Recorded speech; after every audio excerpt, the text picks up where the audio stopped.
Good evening, everyone, and welcome to the Yissilmissil Productions channel. My name is Steven Yissil, and tonight we are continuing our deep dive series looking into the Bermuda Triangle, part 36. We are picking up from where we left off last time with chapter 8. We are aiming to finish that chapter today. We're covering UFOs and USOs in regards to the Bermuda Triangle.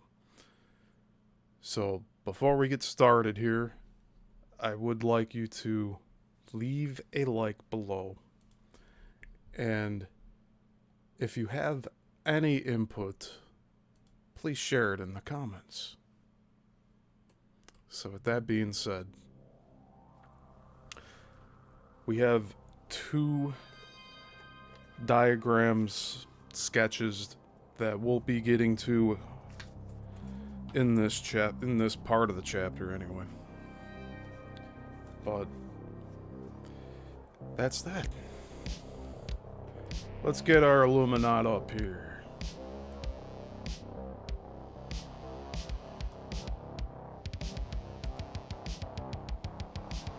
So those of you that are new to the channel, the Illuminati scraped the bottom of the Atlantic Ocean and found quite a bit of evidence of a past civilization, with a brick road being on the ocean bottom.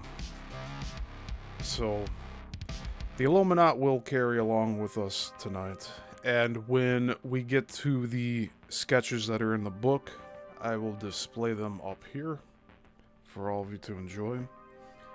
Again, thank you to all of my subscribers, and I truly appreciate you all spending your time to be here. So let's get started, shall we? Page 208, Chapter 8, titled Worlds Above, Worlds Beneath. A disturbing answer to the logistic question, however, suggests itself in the October 18th, 1973 encounter had by the entire crew of an Air Force Helicopter 1 over Ohio. While in flight near Mansfield at 10:03 p.m., Sergeant Bob Yanacsek, spelled Yanacsek, was the first of the four crew to notice a reddish light bearing down on them from the right. After 30 seconds, he notified the others it was converging on them. Speed seemed to be about 600 miles per hour, and it was on a collision course. Captain Larry Coyne, that's spelled Coyne, took the yoke. The helicopter was currently cruising at 2,500 feet. He set the controls for dive. No sooner had he done this when the light became apparent as a flattened cylinder or ovoid with a dome on top. Its silvery nose glowing with red light. It stopped right over the helicopter and hovered. Suddenly, a green light came flooding into the chopper. It lasted from only 12 to 15 seconds, and then the craft quickly moved on. Afterward, Coyne gathered his wits and noticed that the stick should have taken them down rapidly from their 2,500 feet altitude. He now noticed that they had actually gained close to 1,800 feet altitude before leveling off close to 4,000 feet. Circumstances collated by the 4 witnesses aboard basically credit the UFO as following the pattern of any stalking animal. Watching quietly, then zooming in on its prey, seizing it, in this case elevating it with it as it quickly rose, but then for some unknown reason abandoning it almost immediately and taking off on its way.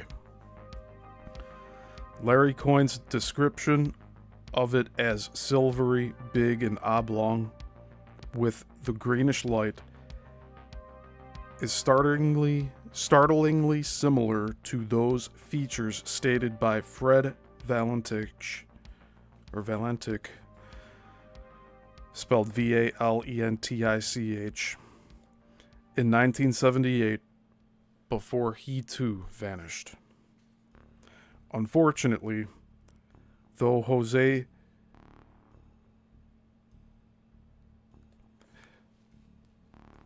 his last name is spelled Jimenez. I'm not going to bother pronouncing it. Clarified for us that the weird object which his son and his son's friend, Jose Torres, had seen was in actuality a glowing light. He did not clarify what color this light was. Whatever the source of his additional information was, this crucial point had not been passed on. In disturbing deference to the theories on UFO sizes and shapes, some have felt that Valentich could have been describing the large, quote, mothership, end quote, type UFO in which apparently the kidnapped Earthcraft are taken, in parentheses according to theorists, end parentheses. But Captain Coyne and his crew, Arijo Jesse, last name spelled Jezzi, Robert Yanasik, and John Healy, described one of the smaller saucers which, in order to abduct a ship or airplane, would have to raise the craft up rapidly to the mothership hovering high above, which it seemed more than capable of doing considering the elevation the helicopter experienced in only a few seconds. Another interpretation as to why the UFO abandoned its initial capture of Coyne's helicopter could be that it was over land, and if we are to attribute the most sophisticated intelligence to the supposed UFO occupants, then the disappearance of a craft over land would be something they would avoid, as such an event would have no explanation whatsoever in our frame of reference unless it was over jungle, in which cases we would naturally assume we simply couldn't find the wreckage of an ordinary accident, precisely what we tend to do with disappearances over oceans. It is interesting to note that in both the Valentich and Torres Santos cases, the, quote, weird objects, end quote, assailed them at dusk when human eyesight and depth perception is at its poorest. A very disturbing coincidence if we are to accept a sinister motive behind the disappearances. We must bear in mind Gordon Creighton's admonition when theorizing on these cases, that these things do not exist and are not capable of doing the things of which we theorize, something that becomes increasingly hard to do as more incidents accrue. Along with UFO interest over military bases, which has proven itself to be periodic, with the heaviest concentration taking place in the first, quote, flap, end quote, in the late 1940s. UFO sightings have been more numerous and consistent over the oceans, and especially in the areas of the Bermuda Triangle. The very disquieting pattern which inspired the theory that many of the disappearances, especially those of the most inexplicable kind, are actually the result of UFO destruction of the aircraft or intentional kidnapping of the inhabitants therein. Apparently now, with Coin's case set forward, this is done by the smaller disk pulling the aircraft up higher in altitude to what is called the mothership, where it can then be deposited inside. There is a particularly confusing disappearance in the triangle in which a UFO exists only by inference. One of the most qualified pilots to ever vanish was Richard Yerex, last name spelled Yerex, with over 16,000 flight hours. I just want to do the math of that real quick.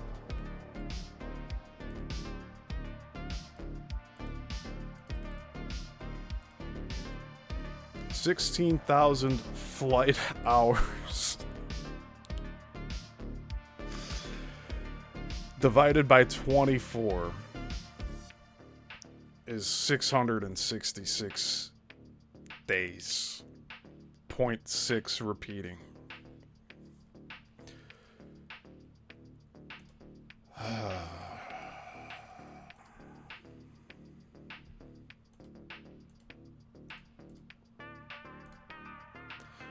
Or 1.82 years of flight.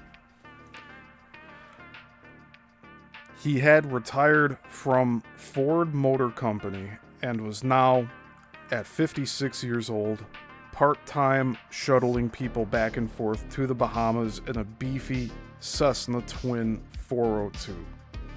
At 9:15 a.m., May 27th, 1987, he had taken off from the Palm Beach International for a 50-minute flight to Marsh Harbor, Great Abaco. Radar tracked him up to 12 miles east of the airport.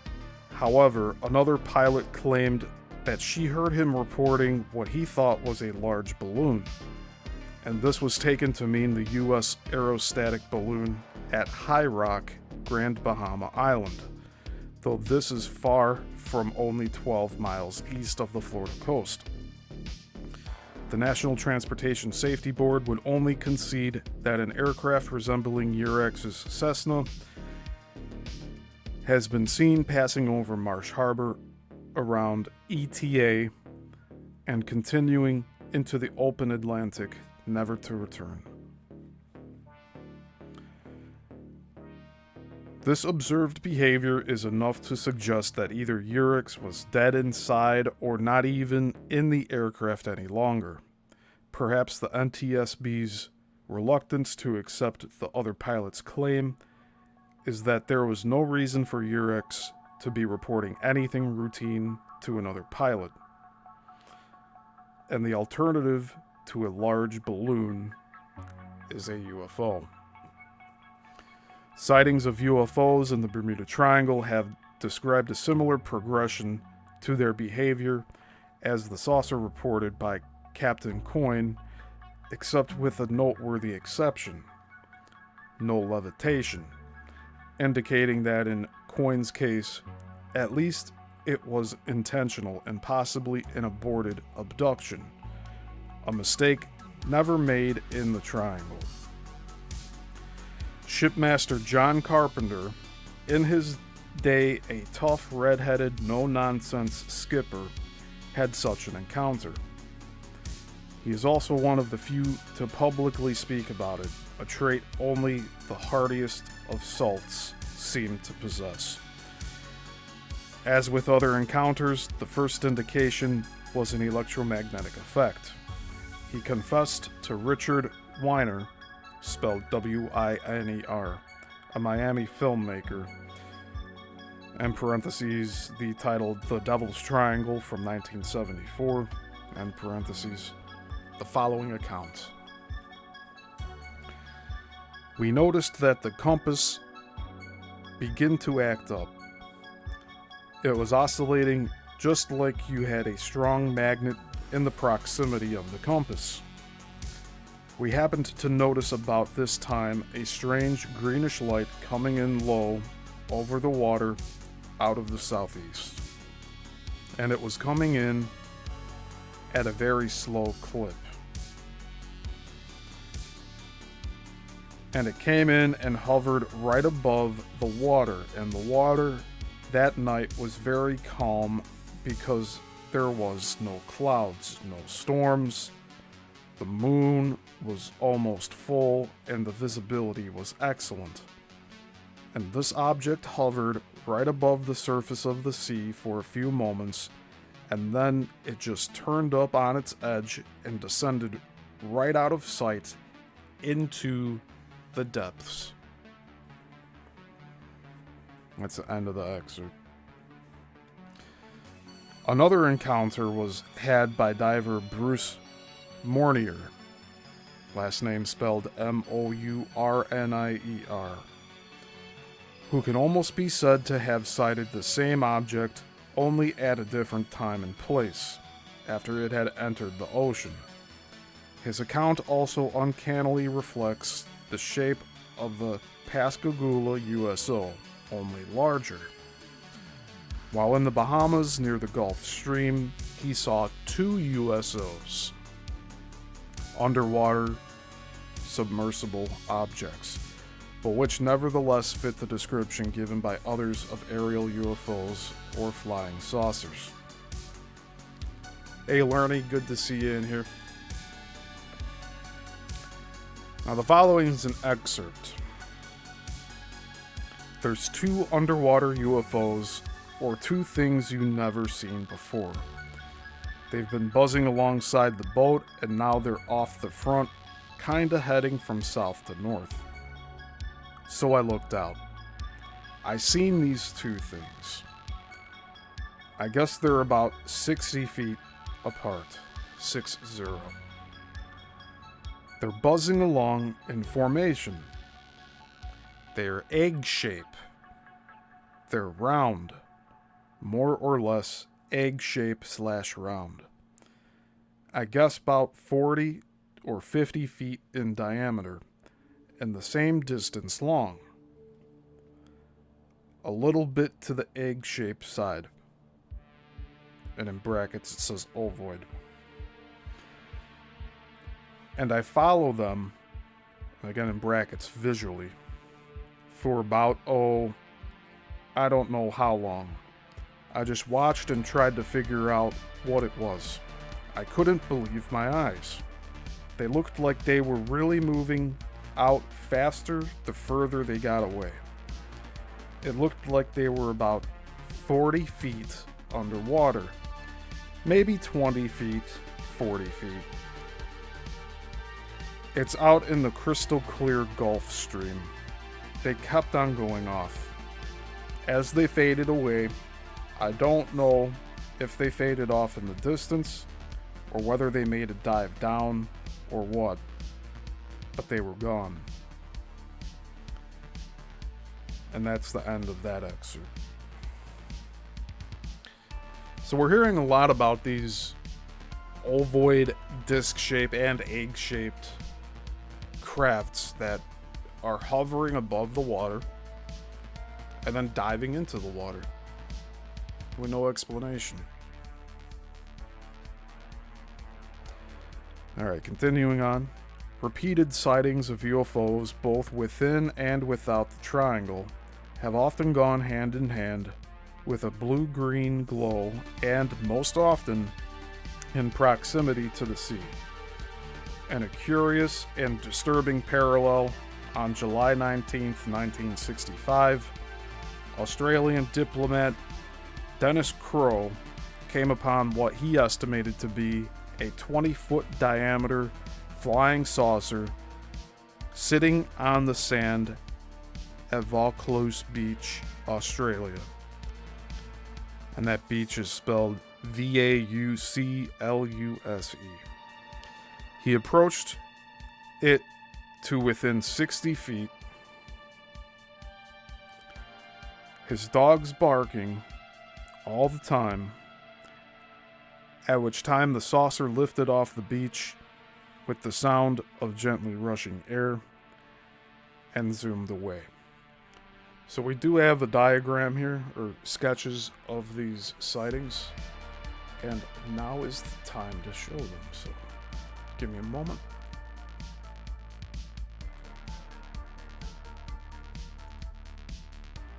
So we're talking about the third one here right now. And this is just to give you an idea of what these people witnessed. The caption on these sketches says, or reads, "The most clearly photographed flying saucer has presented itself as two flattened cones. The flatter outer cone revolves around the central cone or dome. There is a hole in the top of the dome. Contrast this on the right with the earliest described, quote, flying saucers, end quote, ovoid or ellipses. Top is Ward, Colorado, 1929. So that's on the far upper right corner. Bottom is Ken Arnold's saucers he saw on June 24th, 1947. Continuing reading on here. Because Crow was also an illustrator, he was able to draw a distinct shape to the, quote, flying saucer, end quote.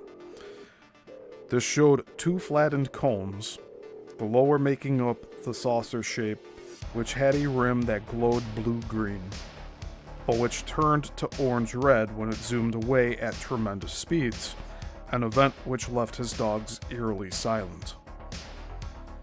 An essentially identical flying saucer was photographed near Darmstadt, Germany in August 1953. And that city's spelt Darmstadt.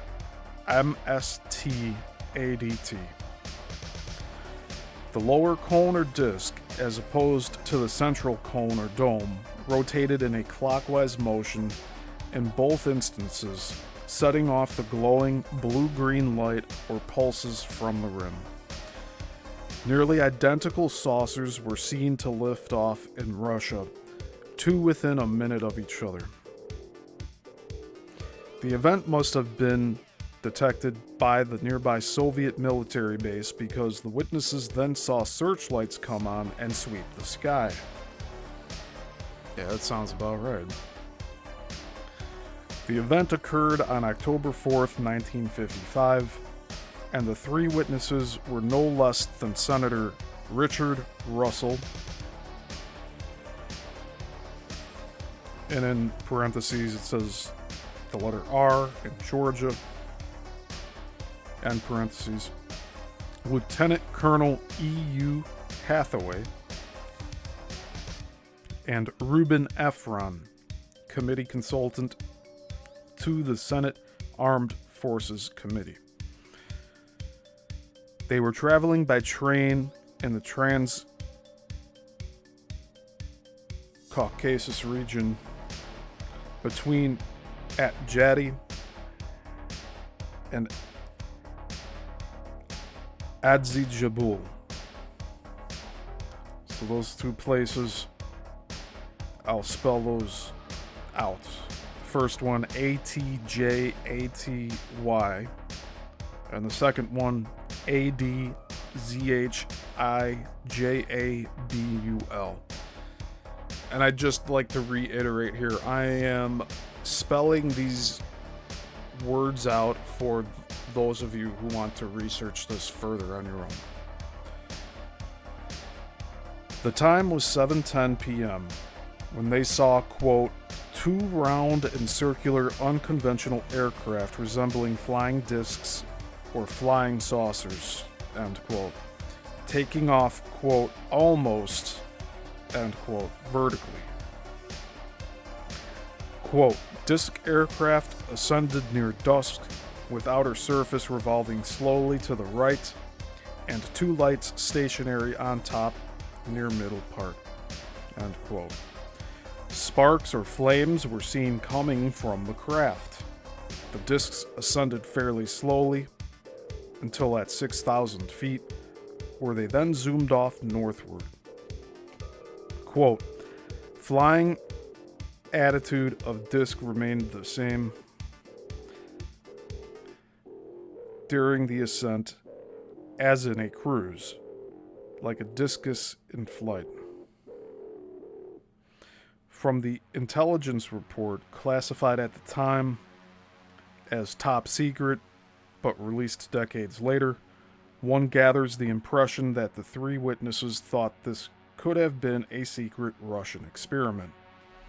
With hindsight now, this was obviously not the case, since nothing this dynamic has ever become part of mainstream military material. The concept of a flying saucer as a dome or cone within a rotating disc was pervasive in the early years of ufology. In the hands of Donald Keyhoe, last name spelled Keyhoe, this description helped to explain their motive power as being based on magnetic energy. With the help of Wilbert Smith, who was keenly interested in the phenomenon, he was able to explain the many shifts in color that UFOs displayed. Smith believed they were caused by the disk's rotation. When it is heating up, it is pink. Then as it grew hotter, the coronal light would be red, then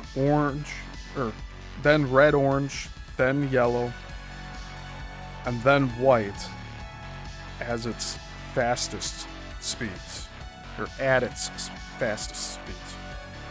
The bluish green would be at lower altitudes in certain atmospheric conditions. Smith's interpretation, of course, was based on his theory that the saucers used the Earth's magnetic field for energy, creating a, quote, magnetic sink, end quote, in which they funnel the power into their discs. Hey, Andreas. Good to see you here. Thanks for commenting and letting me know you're here. I appreciate it. He also believed they would have to be unmanned. However, according to NASA scientist and UFO believer Paul Hill, the light seems to come from the saucers because of ionized air around them. He notes that in many of the encounters, the saucers appear to be maneuvered by intelligence inside and not by remote control. Ionized air, more than anything, would best explain the phenomenon of the varied colors of light. One encounter in the triangle seems to combine the blue-green coronal light of UFOs and the effects of, quote, electronic fog, end quote.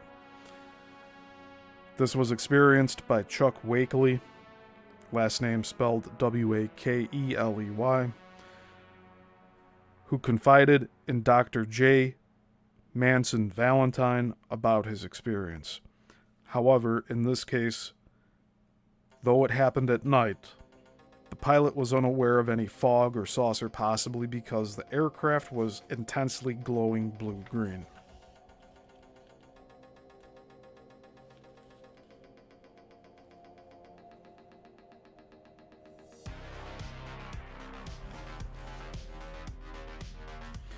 It was November 1964. He was flying a charter for Sunline Aviation on a near-identical course as Bruce Gernon, from Nassau to Miami.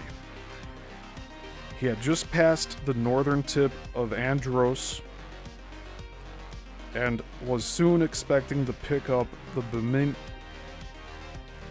Bimini VOR en route. He was at 8,000 feet. At this moment, quote, I began to notice something unusual, a very faint glowing effect on the wings. At first I thought it an illusion created by the cockpit lights shining through the tinted plexiglass windows, because the wings had a translucent appearance, appearing pale blue-green, although they were actually painted bright white. End quote. After the glow became so intense, he had trouble reading the instruments. His, quote, magnetic compass began revolving, slowly but steadily. The fuel gauges, which he had read half full at takeoff, now read full. End quote. Alarmed by his autopilot taking the airplane into a hard right turn, he flew manually, yet totally blind. So that actually sounds like he was being steered into a death spiral. Quote, I could not trust any of my electrically run instruments, as they were either totally out or behaving erratically. End quote.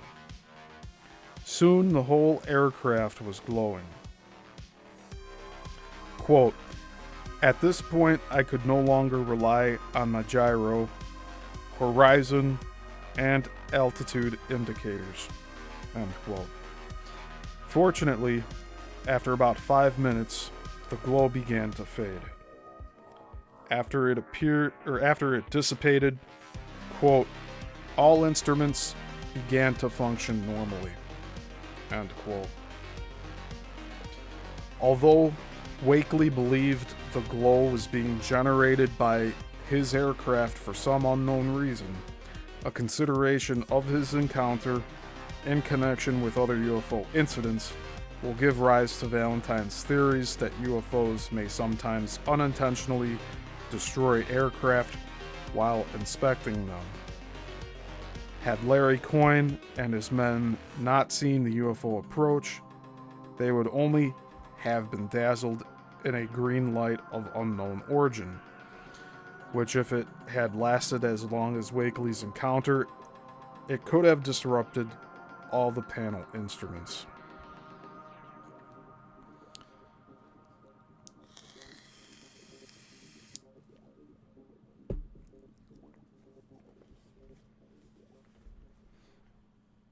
So again, we're dealing with magnetic anomalies, electronic fog, lights being generated from that, which magno-electricity tends to do that.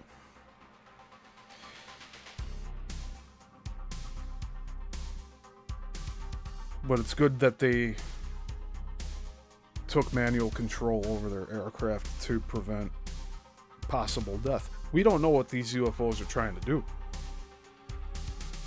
It's almost like they're predatory. Right?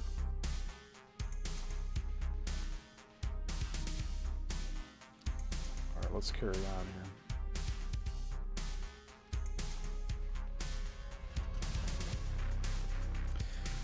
Many of the above accounts reflect the most disturbing pattern uncovered in the reports of UFOs. More than their pattern of visiting or surveilling military and defense development bases, they are seen to come and go from the ocean, as though they dwell in the ocean or enter the Earth's atmosphere over the oceans so as not to be detected by radar. They are associated with disappearances only over the ocean. and they frequent particular locations in the oceans more than others. UFOs almost seem based off the west coast of Puerto Rico. Both large and small UFOs have been seen here, as if to suggest a symbiotic location for the motherships, bearing in mind that motherships and flying saucers do not exist.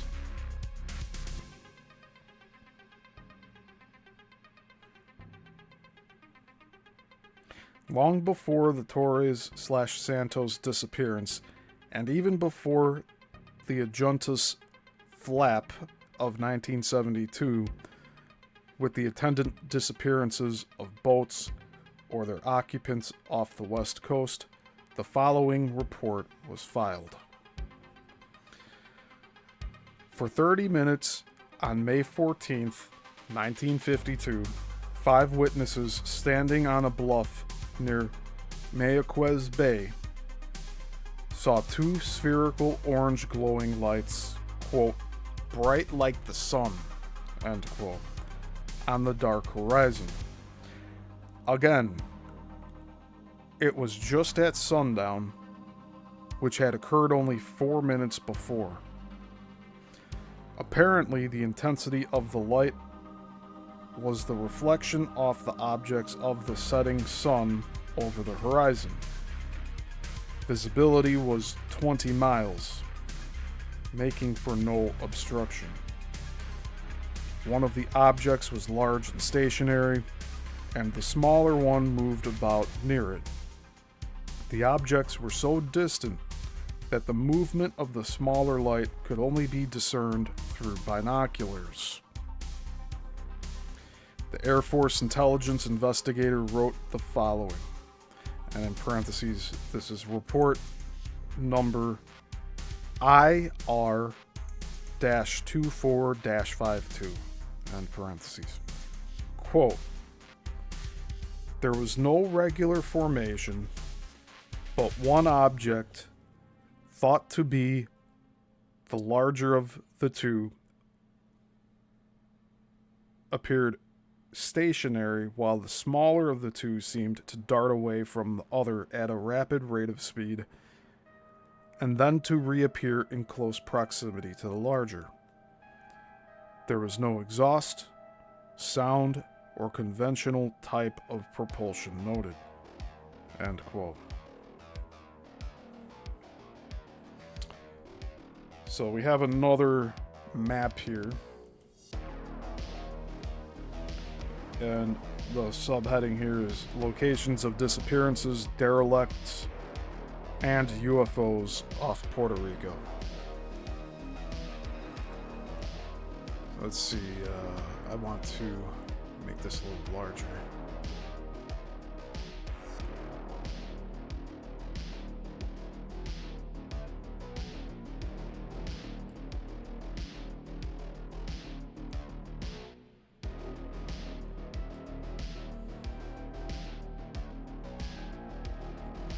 So all on that west coast there. UFO sighting, missing craft, and derelict. For those that have poor vision, I know there's some of you viewers here that say that this is a blessing that I'm reading this out loud. We're looking at a map of Puerto Rico. Puerto Rico's like it's a rectangle, but on the west coast at the top is Aguadilla, and that has a location of a derelict, a UFO sighting, and missing craft. And then as we move to the middle of the west coast by Mayaguez, that's spelled Mayagguez.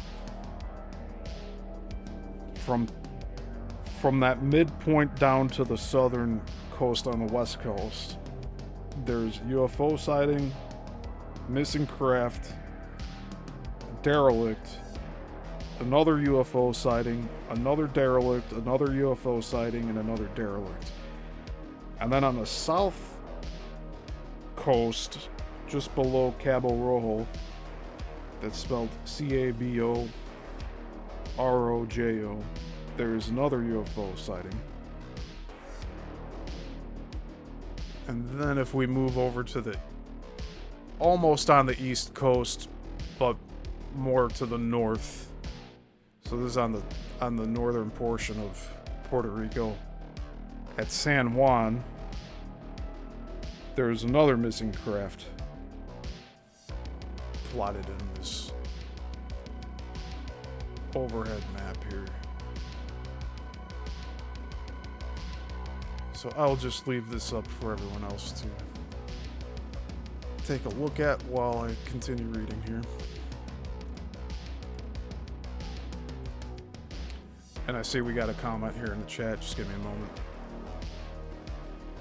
Andreas says, not to mention if some of them are organic in nature or remote controlled, they have nothing to be afraid of. They know they can outfly us or attack. Yeah, unfortunately that's true, Andreas. These things, as I mentioned earlier, they're predatory in nature. They're just hanging out by these boats.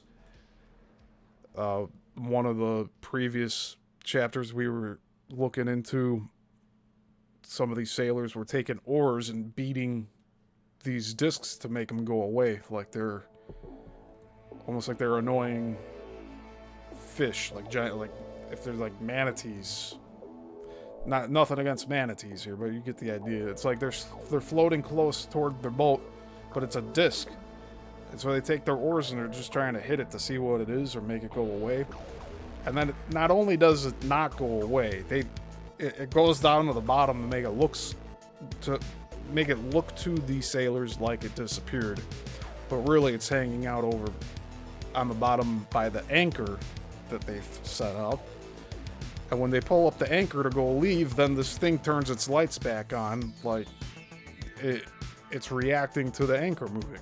So you have that, and then you have these planes that are losing their electronic navigation. They're having interruptions with it, and the lesser experienced pilots end up in a death spiral where they just keep flying downward and to the right until they crash.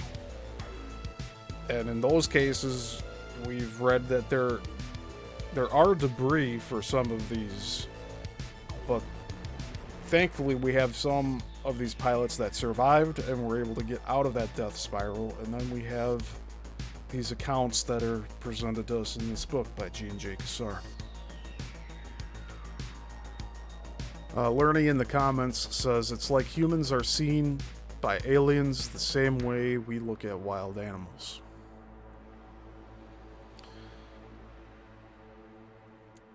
Yeah, there's several things occurring here. I've heard about the Admiral Byrd expedition and seeing possibly Hollow Earth.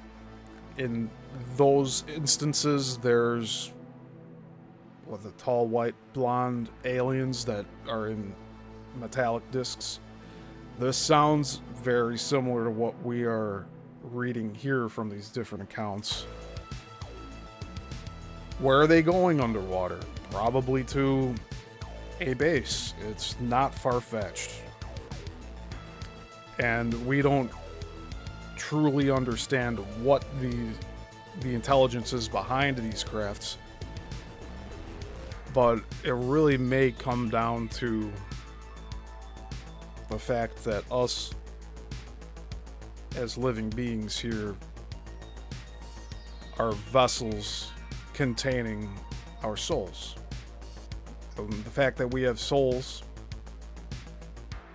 is probably fascinating to them if they don't have souls.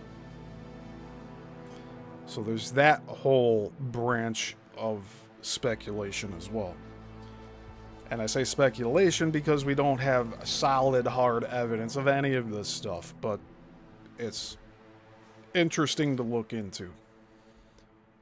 It does seem like we're being studied like we're wild animals, like it's a nature expedition, right? And then what are they doing with that information? It could be as simple as trying to find a way back into heaven, for all we know. It could be connected all the way back to the Nephilim.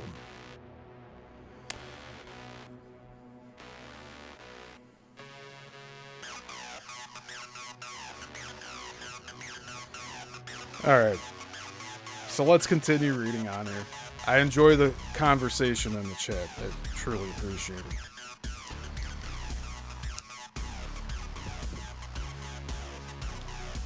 By far the most contact with UFOs, or interchangeably USOs, has been claimed by members of the Russian Navy, which in a series of articles beginning with Russia Today, and parentheses published July 21st, 2009, end parentheses, specific mention is repeatedly made of encounters in the Bermuda Triangle.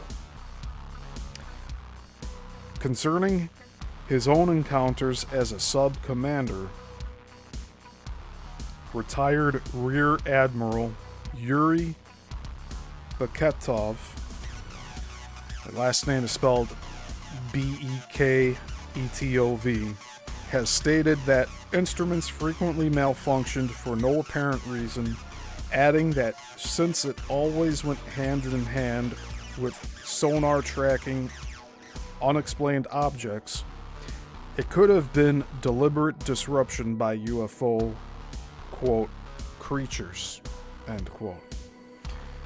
Speed of such sonar returns was sometimes clocked as incredibly surpassing any known undersea vehicle built by man, reinforcing Beketov's belief their sonar was picking up alien USOs. Frequent contact with USOs was normal.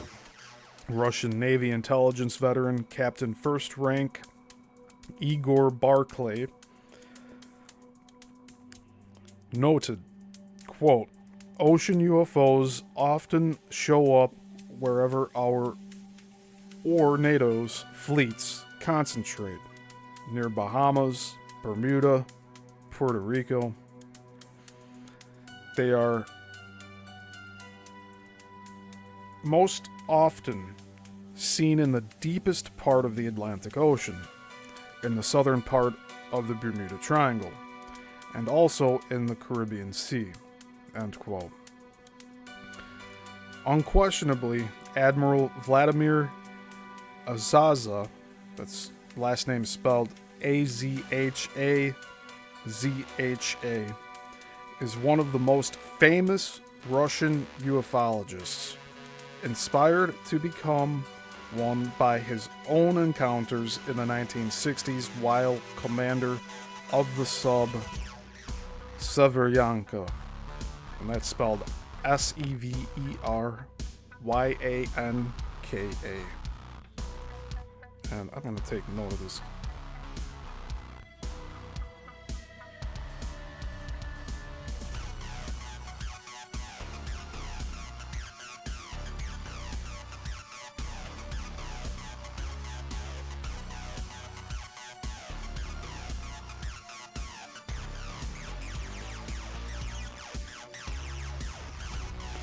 In an article for the Svobodnaya Pressa, he rendered an apt summation to a lifetime of collating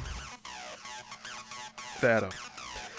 Quote, 50% of UFO encounters are connected with oceans, 15 more with lakes.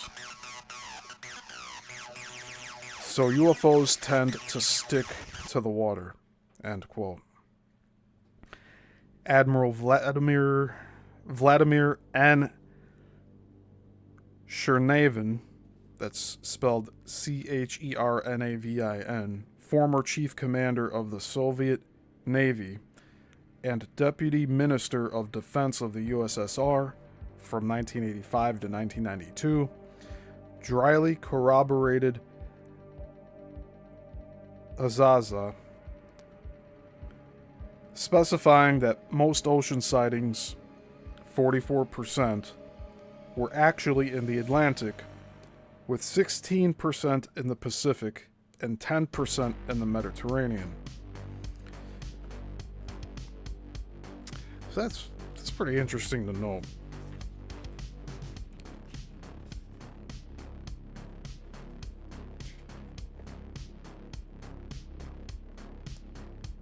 Because that leaves a percentage that is not accounted for here. So let me just get to that.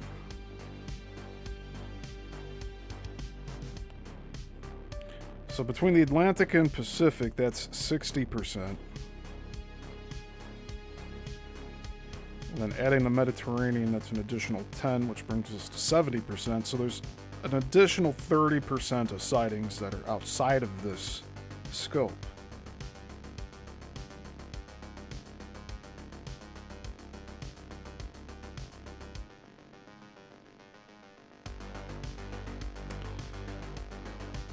And that is Shernaven,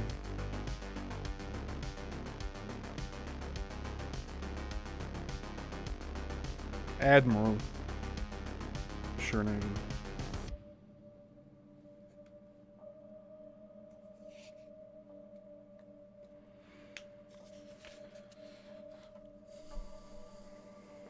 Echoing such theorists as Anglo-American naturalist Ivan Sanderson, Admiral Azaza speculated on the idea of underwater bases and boldly replied with a, quote, "Why not?" end quote, attitude. Quote, "Nothing should be discarded. Skepticism is the easiest way. Believe nothing, do nothing. People rarely visit great depths, so it's very important to analyze what they encounter there." End quote. I agree with that. It's very easy to write this whole topic off as nonsense, right? But when you have these individual accounts and they start piling up like this and get compiled into a book such as what we're reading here today, it kind of brushes the naysayers off to, either look into this further to confirm their own bias or start changing their tune and saying that maybe this isn't just speculation.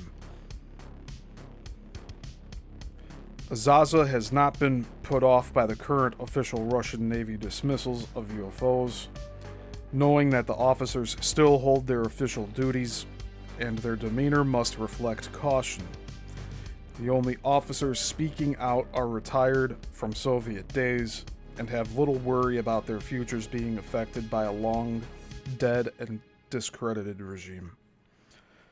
The question remains, however, how many of these reports are from first-hand knowledge in the Triangle by the Russians, who, except for well-monitored visits to Cuba, were not welcomed in a Caribbean where the U.S. Navy was essentially the only dominant naval force.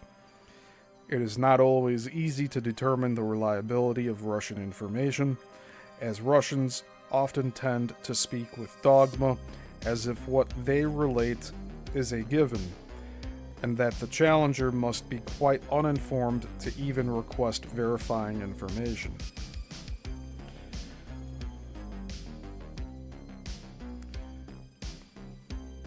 According to Russia Today, only former Rear Admiral and nuclear submarine commander Yuri Beketov was a direct eyewitness when, quote, describing events that occurred in the Bermuda Triangle, end quote.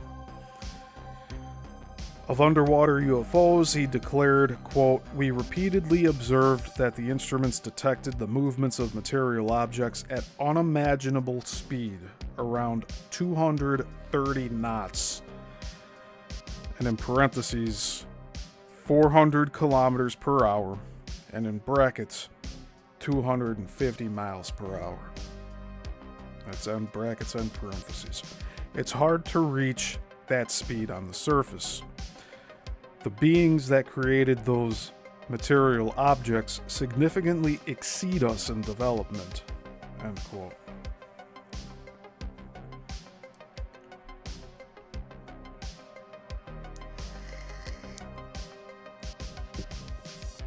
One reason for such frank admittance of UFO encounters by ranking Russian military is the different attitude the Russians have toward many topics as opposed to their more cautious American counterparts. However, Captain Prikhodko observed it may be more innocent. And the captain's last name is spelled Prikhodko. We simply may be unaware of how much activity goes on undersea, or we misinterpret it.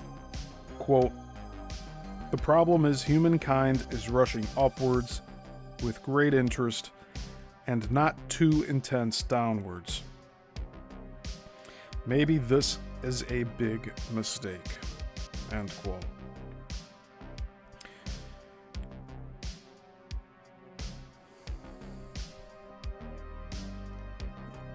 And just give me a moment here.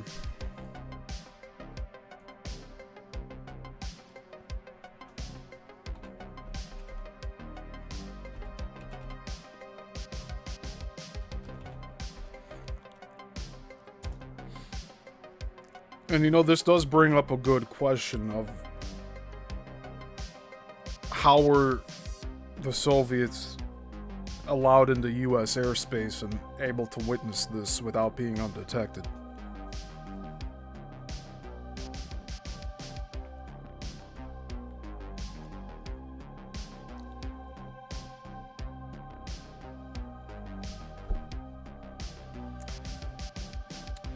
Alright, continuing on.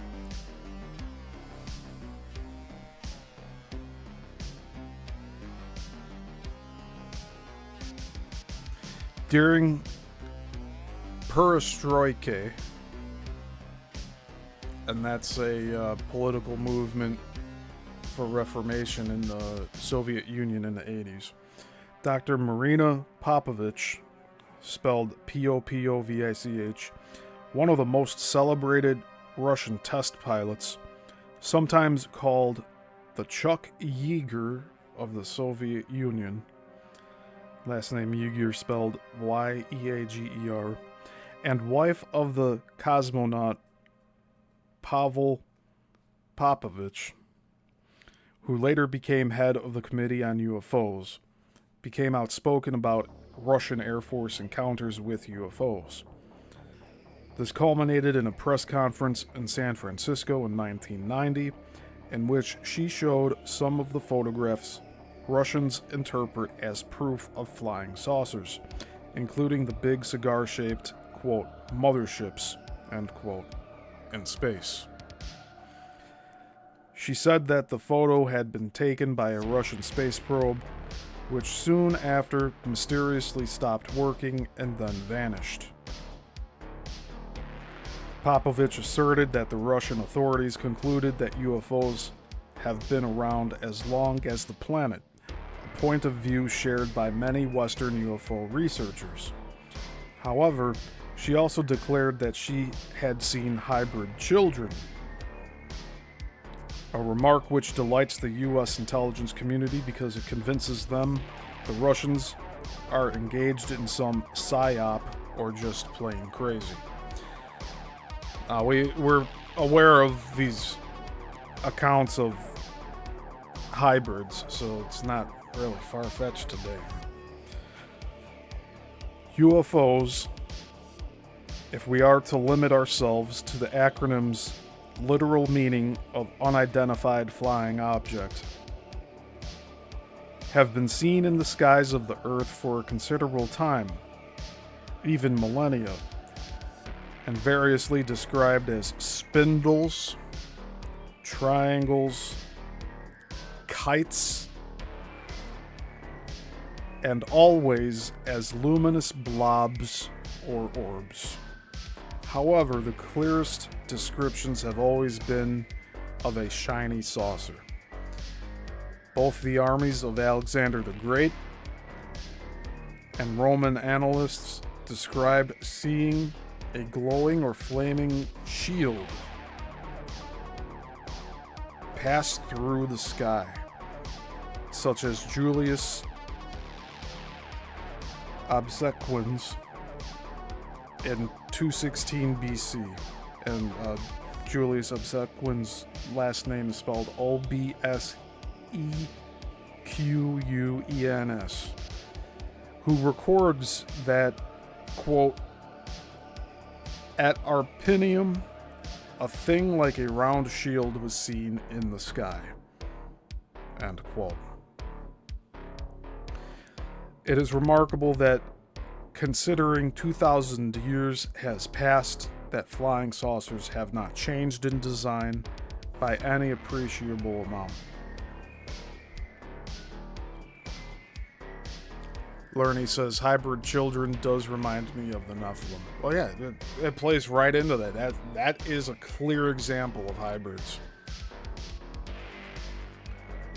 But I also want to point out here that while they're stating here that it's remained unchanged, there's also been sightings in the 1800s of what people thought were airships or hot air balloons.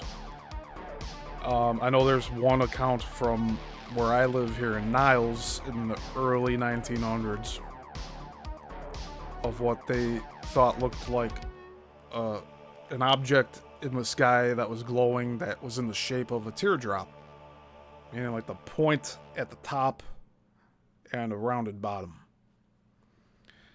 And I'll have to look up that at some point and read it here, or maybe on, if I decide to branch this off and do a UFO deep dive series, which I might do because I do have a few books on UFOs, then I'll bring that up during then.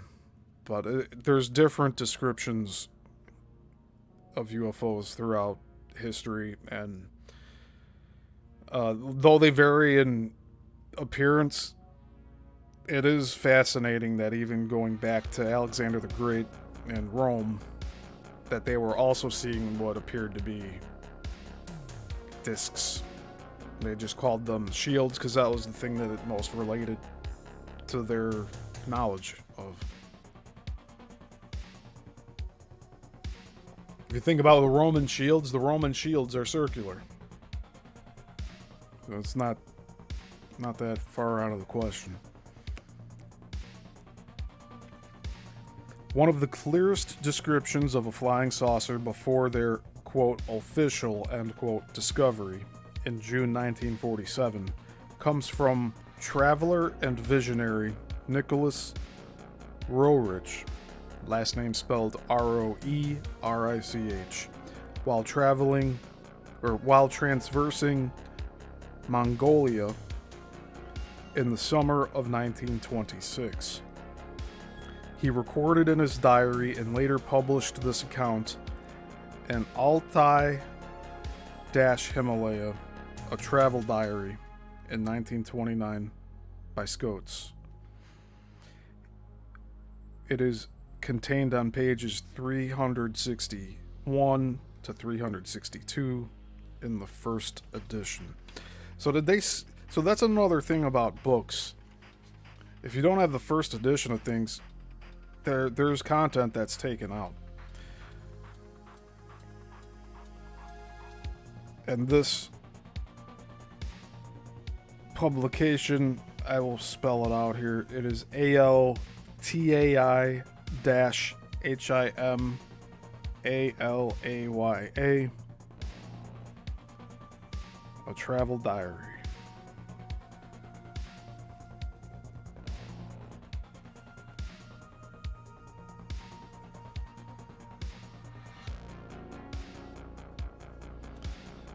And we want to look at 361 to 362.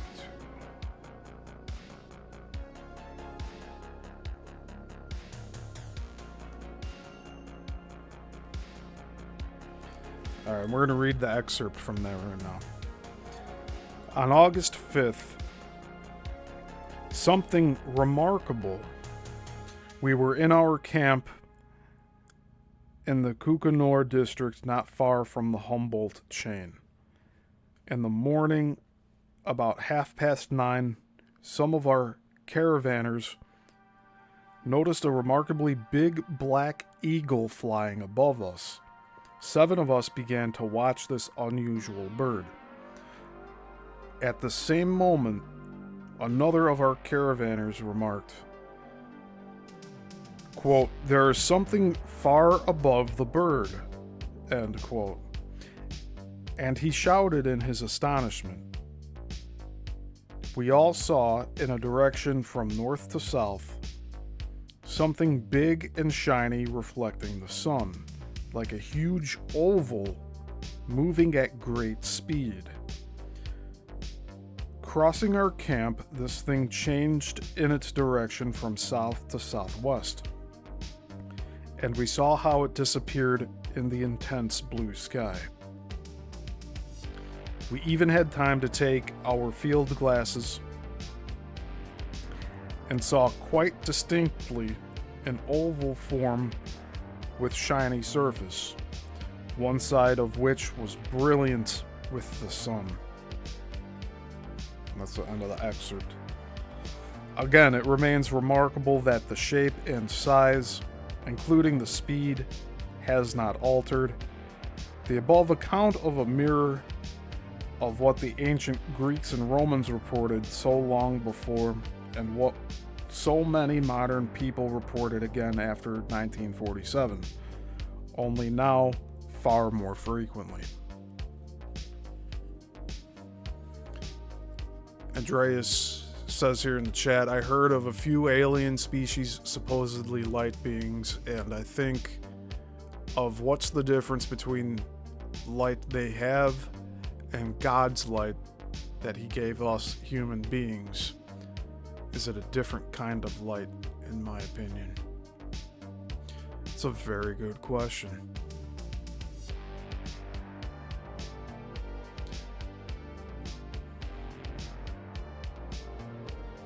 I would say that they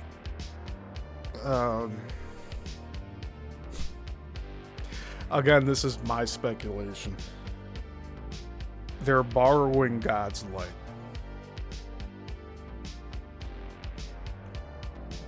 Now, are they using it for nefarious and false purposes? That's still out for debate. Lerny says, Andreas, I believe there is such a thing as false light. And there is. Lerny is correct on that. The false light bringer, Satan. And that goes back to the whole thing of our extraterrestrials demons. Most likely they are. At least that's what I think.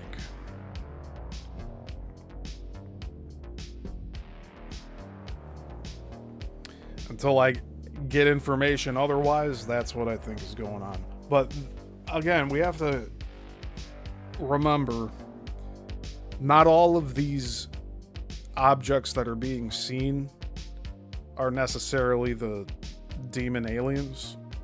Some of these may, in fact, be U.S. government related, being piloted by people. Then there's the concept of the demon aliens. Like, just no aliens are just aliens. Most of them are interdimensional, and that is categorized in my head as demonic. They're trying to break into this reality and mimic or copy souls so that they can re-enter heaven. That's just where I'm at right now with all this.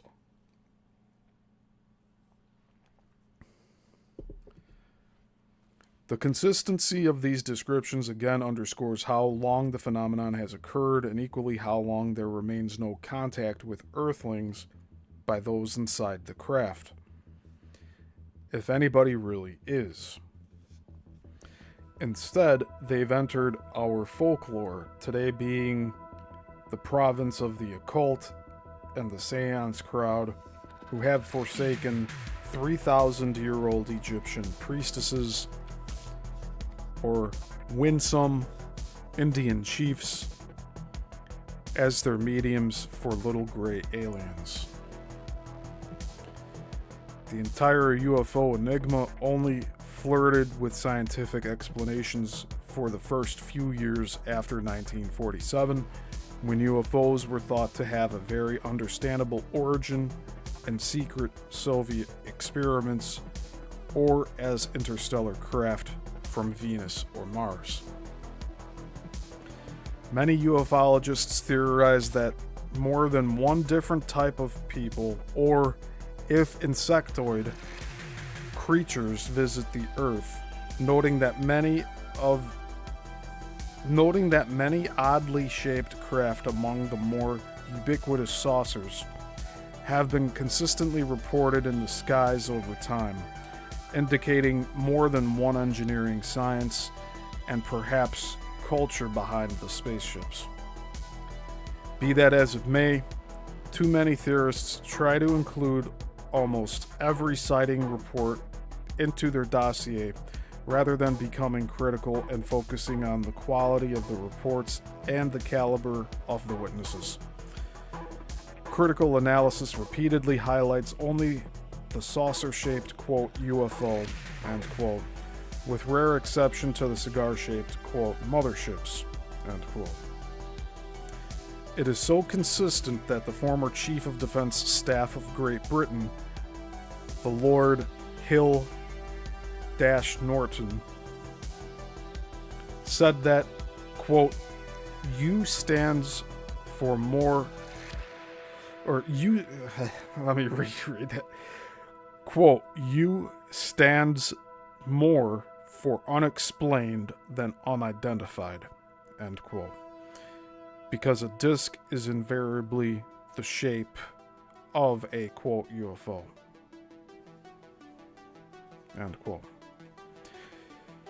Analysis also reveals that historical sightings of genuine, quote, flying saucers, end quote, were very rare and always distant. However, after 1947, there was an explosive increase in sightings. So many, in fact, that a pattern could easily be discerned. Saucers were based in the Bermuda Triangle and showed a habit of gathering off the U.S. East Coast at the 37th parallel, in parentheses, near Norfolk, Virginia, end parentheses, before dispersing to reconnoitre. The August 4th, 1950 report of a flying version of the Pascagoula USO is a case in point. Its reported reciprocal course in the direction of freighter indicated it was coming from the Norfolk area. The 37th parallel has become so identified with flying saucers it is often dubbed the UFO Highway. A sinister slant was given to this pattern in the 1970s during the Great Cattle Mutilation Scare, when it was discovered that the most inexplicable mutilations were occurring along the parallel in southern Colorado and northern New Mexico. And one of those researchers for those mutilations was and still is Linda Moulton Howe. So I've watched a lot of her work and material. She brings up pretty valid claims on all of what happened there. And it does seem like there's an experimental aspect going on to the cattle mutilations, because there's like no blood's removed from the cattle, organs are removed. One case in particular I remember, it was just like the anal cavity was like lasered out, so it was cut out, but there's no blood. There's a lot of different crazy stuff to look into with the cattle mutilation. but it seems like it's mostly geared toward the reproductive organs of the cattle, which makes me tend to believe that whatever is participating in that, it cannot reproduce on its own, which is why it brings us right back to the hybrid conversation.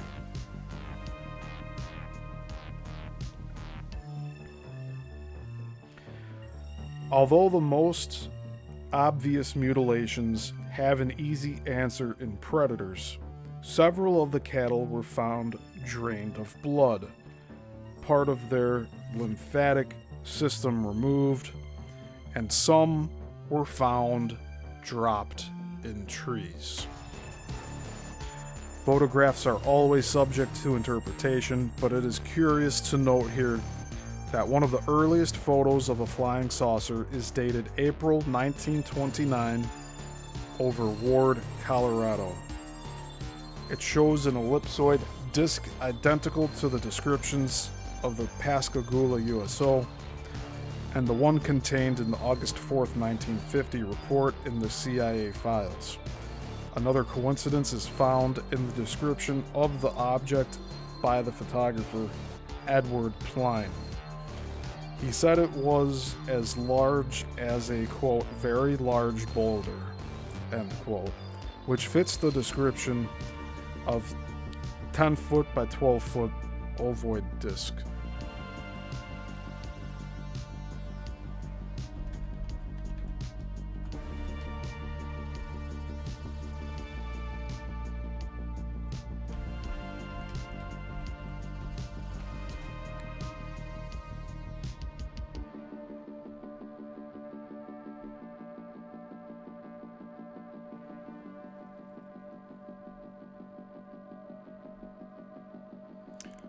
I'm trying to see if I can bring this up here.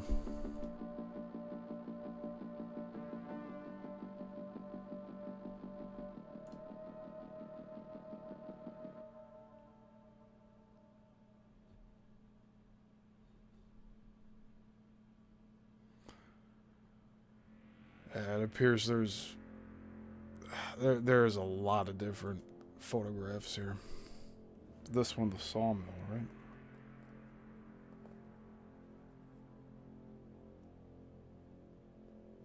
Oh, this one's from 29. Okay, let's look this up. Because it's not in the book here. I assume Gian couldn't get it for the copyright purposes in here. Otherwise, I'm sure it would have been published in this book. Okay, I think I've figured out which one this is.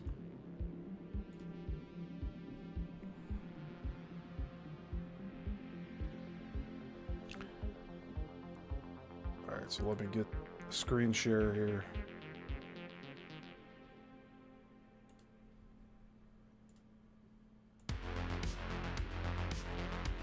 Here we are.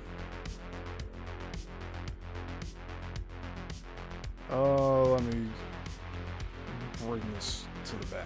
Hold on.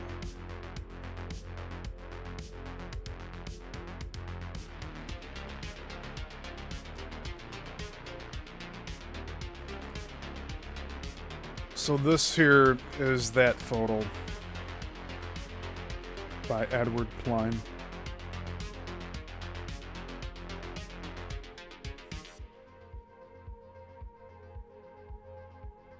Sawmill at Ward, Colorado, April 1st, 1929. So this is it.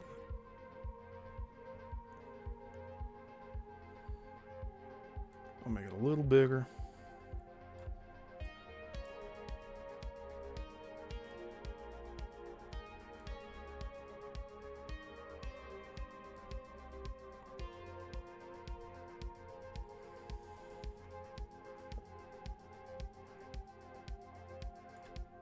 And that's that. So bring the Illuminati back up on here. While the ramifications of the cattle mutilation scare are not of direct relevance here, the coming and going of flying saucers from the Bermuda Triangle is, and in addition to the pattern that shows they enter the U.S. over the 37th parallel, The pattern of sightings reveal they return to the triangle via the Gulf of Mexico, indicating that they had largely concentrated their reconnoitering over the West and Midwest.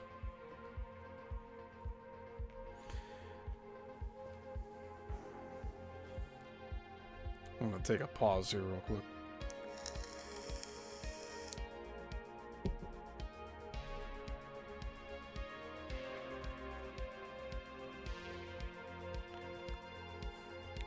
By far, one of the most astounding encounters confirming this pattern is also one of the most documented concerning the return of saucers to, quote, motherships, end quote. This vivid radar encounter happened in the dark, early morning hours of December 6th, 1952, when a B-29 crew found themselves between three groups of UFOs. They were about 200 miles south of Texas, in the Gulf of Mexico, when each group, at intervals over a period of 6 minutes, sped past them at 5,000 miles per hour in a direct line to the Bermuda Triangle. The three groups amounted to a veritable fleet of 20 radar returns. Visually, they were blue-white streaking lights. One group zoomed past the B-29 within only a few miles, a potentially fatal proximity at their incredible speed. After a few minutes, the third group reappeared on their radar scopes, this time behind them and approaching them. Although keeping their distance, radar showed that the targets slowed and paced the aircraft for several seconds, as if scouting or considering the B-29. Then a half-inch spot appeared on their radar scope, indicating a UFO truly incomprehensible in size. The smaller blips rushed to the huge blip and merged with it. The large blip then accelerated and left the radar scope at fantastic speed.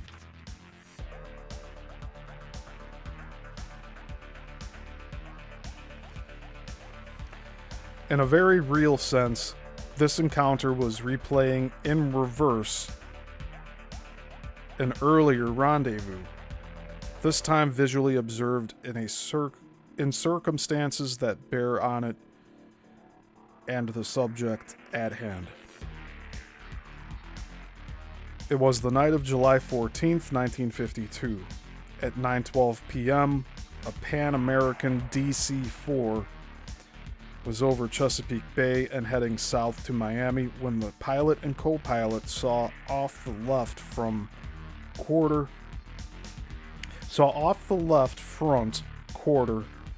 6 flying saucers glowing amber red come in from the Atlantic. They were in echelon formation, with the trailing 5 slightly off to the right and incrementally above the lead saucer. The pilot and co-pilot, Bill Nash and Bill Fortenberry, estimated each had the diameter of 100 feet. The first one slowed, causing the next two to waffle and almost overtake it. They all slowed, and then the lead saucer banked on its side and headed west, and the others did likewise and followed. Quote, immediately after these 6 lined away, end quote, jointly recalled the pilots. Quote, 2 more objects just like them darted out from behind and under our airplane at the same altitude as the others. The 2 newcomers seemed to be joining the first group on a closing heading, end quote. The 8 flying saucers headed inland and finally vanished. It is the event above, in parentheses, the first recorded along the 37th parallel, end parentheses, that piqued the interest of NASA aeronautics engineer Paul Hill. He was located nearby and had already been interested in the possibility that saucers were real and from another planet. He had noted the pattern they had already displayed, seeming to come from the oceans, and their propensity to appear at dusk/evening. With a friend, he went out to a viewing location near Norfolk at dusk on July 16th, 1952, and sighted more saucers. A report was duly made to Project Blue Book, and his encounter was significant enough to be included in Captain Edward J. Ruppelt's 1956 book, Report on Unidentified Flying Objects.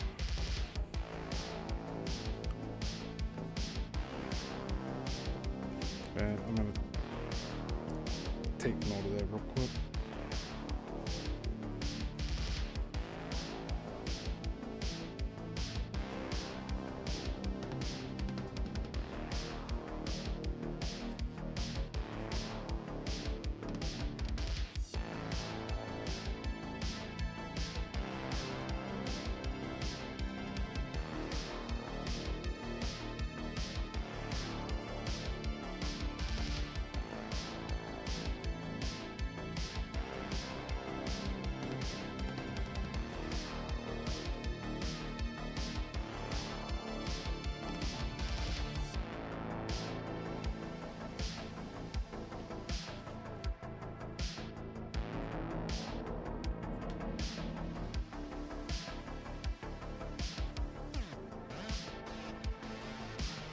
So this is Captain Edward J. Ruppelt's 1956 book, Report on Unidentified Flying Objects. Later, Paul Hill elaborated in his own book, Unconventional Flying Objects, a Scientific Analysis.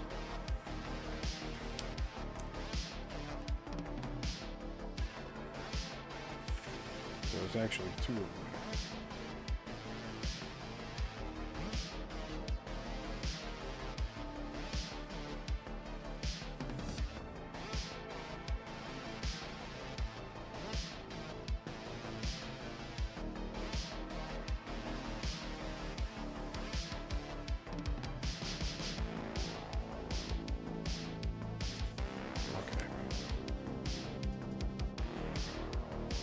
In like manner as the flying saucers had appeared to Nash and Fortenberry, they came into the coast from offshore at dusk. They were between 15,000 and 18,000 feet altitude, traveling at 500 miles per hour. He reports, quote, "They slowed into a left turn to pass directly over our heads toward the west. They practically came to a stop as they approached. It was then that they started their strange jitter, a surprising phenomenon.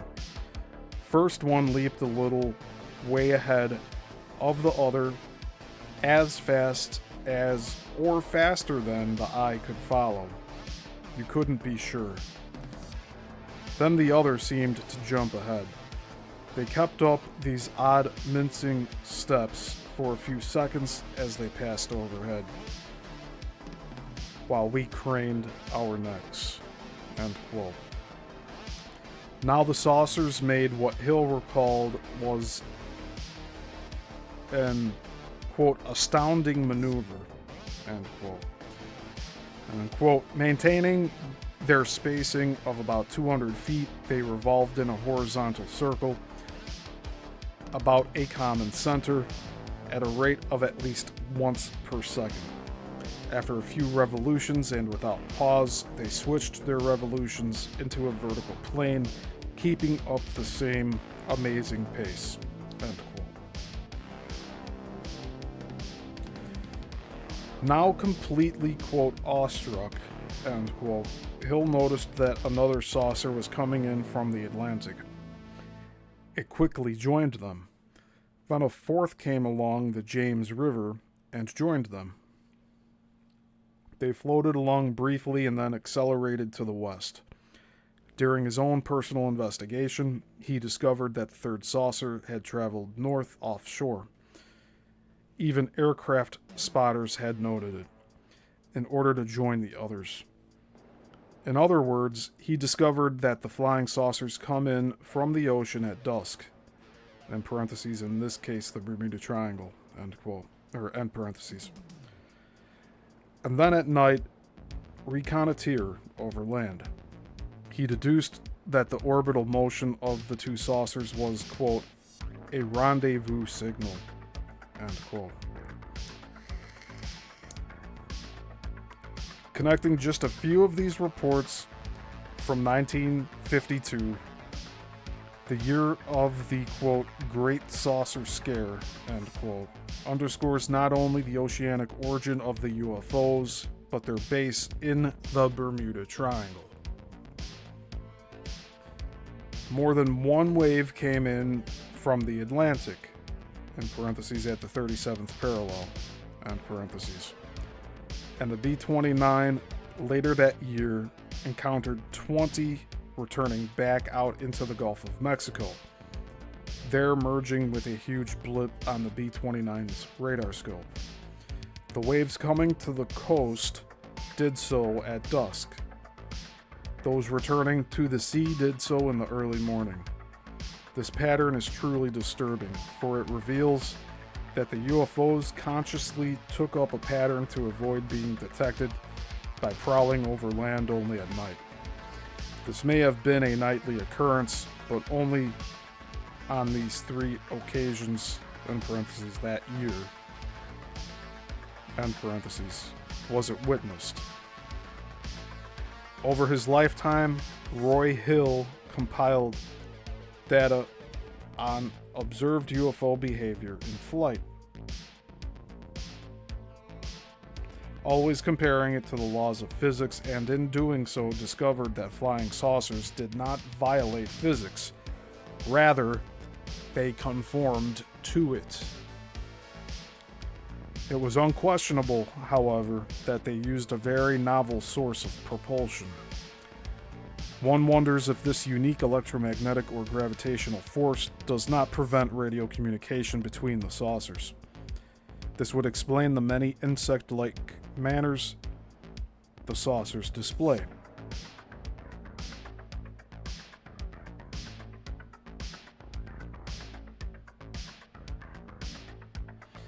They don't seem capable of radio contact between each other, but rather they must communicate through gestures. This was also noted by Nash and Fortenberry. When the lead disc slowed, the next two almost overtook it, as if they weren't ready for the change in maneuvering. Regardless of the bizarre and sometimes erratic flying gestures of the saucers, it seemed evident from their pattern that they were controlled by intelligence. Their pattern to survey military installations was so obvious that this inspired Hill to choose his viewing location. There were 5 military installations around this area of Virginia and lots of water. The pattern had also shown that they appear off the coast and return the day after, quote, as though they had not concluded their observations, end quote. And in parentheses, although the actual answer may have been because he was at the 37th parallel, end parentheses.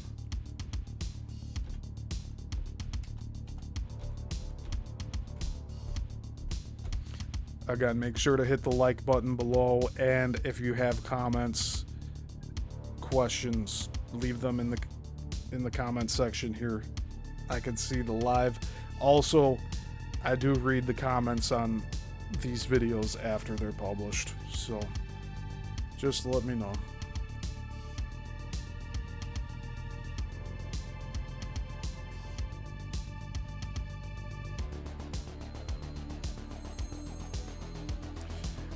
And just for reference here, the 37th parallel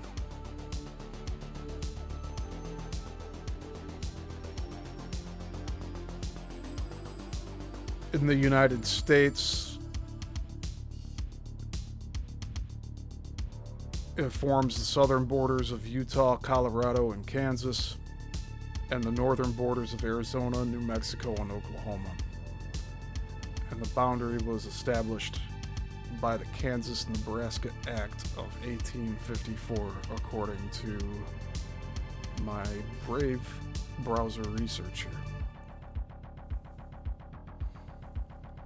And it's often referred to as the UFO highway or the paranormal highway. So back to the book here. In developing his studies, Hill learned that on some occasions a UFO was shot at by an observer, in parentheses, usually in the woods or near a lake, in end parentheses, who had a gun handy. The sound indicated they were made of hard metal, in parentheses, even if at the time surrounded by a halo of light. End parentheses. In a case where a supposed landing was examined by French authorities, the weight of the object that had been seen to make the impressions was estimated at 30 tons. Working out the math, he discovered that this indicated the saucer was 96% as dense as water. Quote, very close to the density of a submarine. End quote. Quote, this density, if representative, could explain the observed underwater operation and the apparent multifidus nature of the UFO. End quote, he concluded.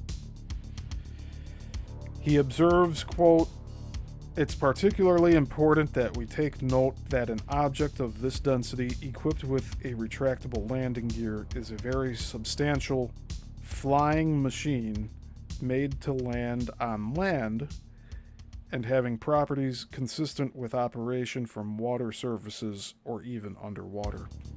End quote. Long before the concept of the triangle's, quote, electronic fog, end quote, Hill noted that, quote, motherships, end quote, were sometimes spotted generating a white cloud around them. And this is one of the more fascinating aspects of all of this, in my opinion. If they were observed operating lower in the atmosphere. Due to the fact that some form of flying saucer had long been reported in the Earth's skies, and variously interpreted as portents by the ancients, the flap of the late 1940s has prompted much speculation, even official speculation in the Air Force's early assessment, that visitors from outer space had observed the dropping of the atomic bomb and were now worried about mankind's capabilities, considering our warlike past. The Air Force writer implicitly and perhaps even quaintly leads us to envision Martians or Venusians watching us with telescopes and seeing the horrendous blasts and mushroom clouds. Yeah, I don't know how much credibility to stack to that one there. However, in light of the fact it took until 1947 for the flap to materialize, one is more tempted to speculate that some mothership constantly on sentinel duty had to return to a distant planet first and marshal enough interest and then en masse the, quote, aliens, end quote, returned in order to assess the situation. They themselves perhaps more perplexed by what mankind had done, since they may never have thought along the lines of the atom. These scouting expeditions would naturally concentrate in the American Southwest, where the bombs were developed and then dropped in the first tests. The, quote, aliens, end quote, would then need to assess delivery systems. Air Force, and missile bases, but more specifically aircraft and ships. It is during this, the first UFO flap in history, that the most inexplicable disappearances occurred in the Bermuda Triangle. Scouting or reconnoitering would also follow a pattern dictated by logistics. A finite number of craft can only uncover so many military installations from overflights. After locating one airbase, the easiest way logistically is to follow an aircraft to its next destination. This pattern seems strangely evident only in these early years, testified by the frequent reports from airliners and military flights of pacing UFOs. Between sightings of UFOs over 2 military bases, an astonishing disappearance happened over land. Hours before a large 4-engine DC-4 airliner would take off from Elmendorf Air Force Base at Anchorage, Alaska on January 26, 1950. Base personnel reported a glowing object over the base. This was the second time that UFOs had been seen.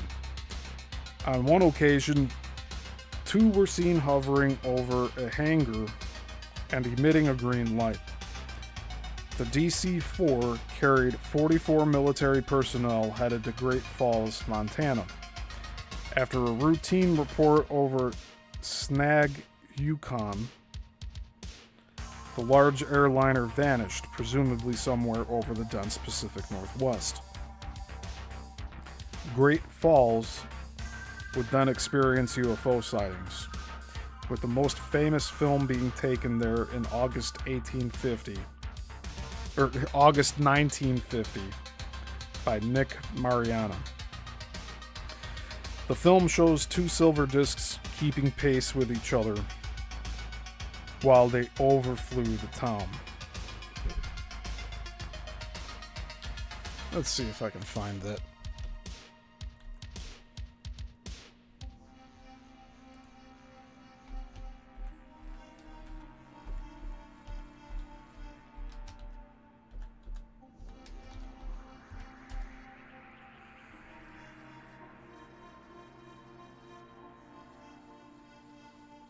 Okay.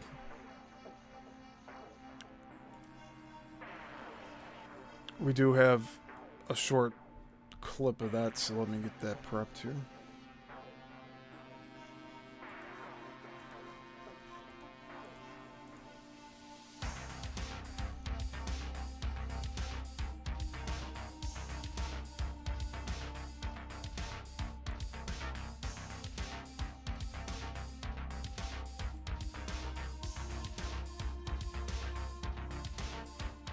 Okay. It's only 11 seconds.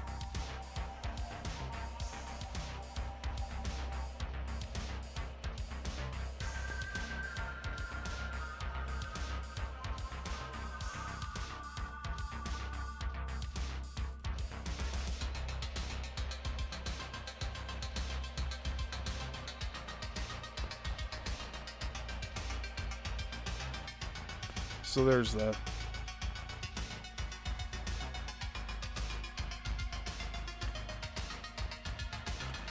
There is no evidence for the involvement of the 2 UFOs in the disappearance of the military airliner, but the pattern would suggest they discovered one base first and then the other.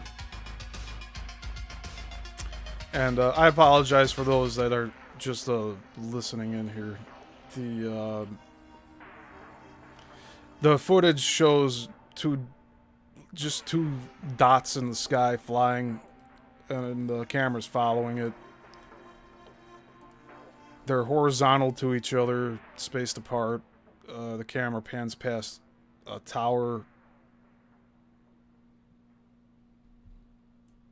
and keeps following. It's only 11 seconds, so it's not that long.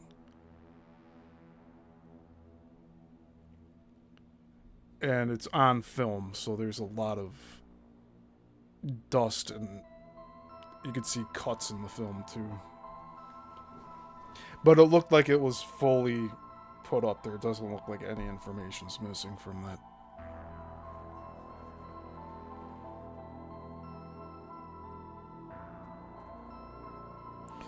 So, here, just to recap that last sentence here. There is no evidence for the involvement of the two UFOs in the disappearance of the military airliner, but the pattern would suggest they discovered one base first and then the other, coming back yet again over a period of months to reconnoiter. While there is no evidence that the UFOs stalked the plane that night, there is evidence that such UFOs would not feel intimidated to, quote, check out, end quote, an airliner that large. Such is the Sanviti case. And Sanviti is spelled S-A-N-V-I-T-I.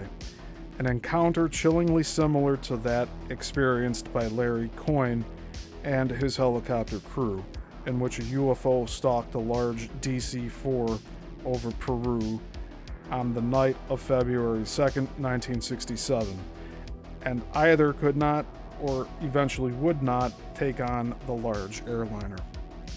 It first appeared as a star, but then it grew closer and brighter, so bright that all the passengers saw it, and one even exclaimed, quote, "There's a UFO," end quote. Judging it to be about 8 nautical miles off at this point, the captain, Oswaldo Sanviti, described it as, quote, "really a spectacle," end quote. Due to the controversy created by so many witnesses, Captain Sanviti had to explain on company letterhead. The controversy was not merely over the sighting, but from what the UFO did next.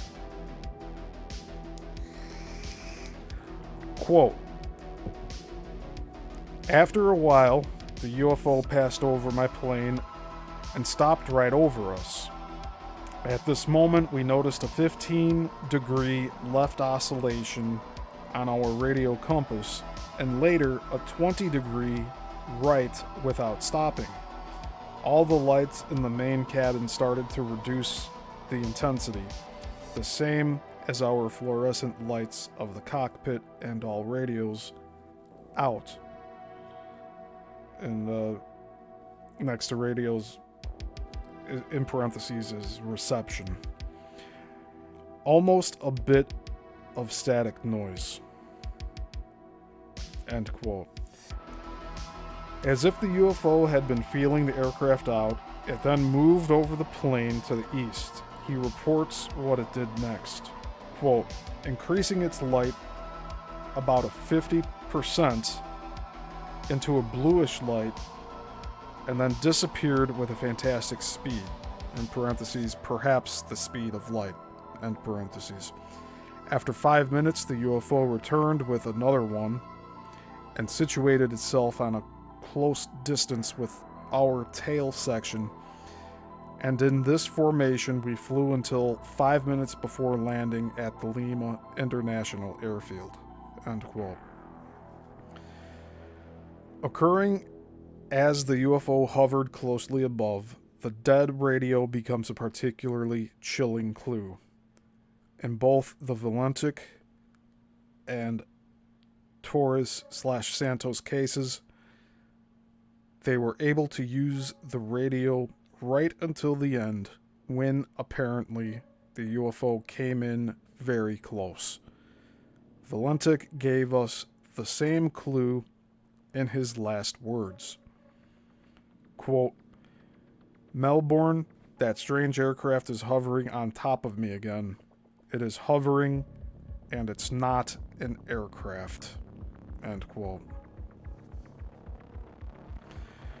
Proponents of UFO abductions in the Triangle have always explained the lack of an SOS from a ship or mayday from a plane as being caused by the UFO because, from all examples, the dead radio comes only with close contact.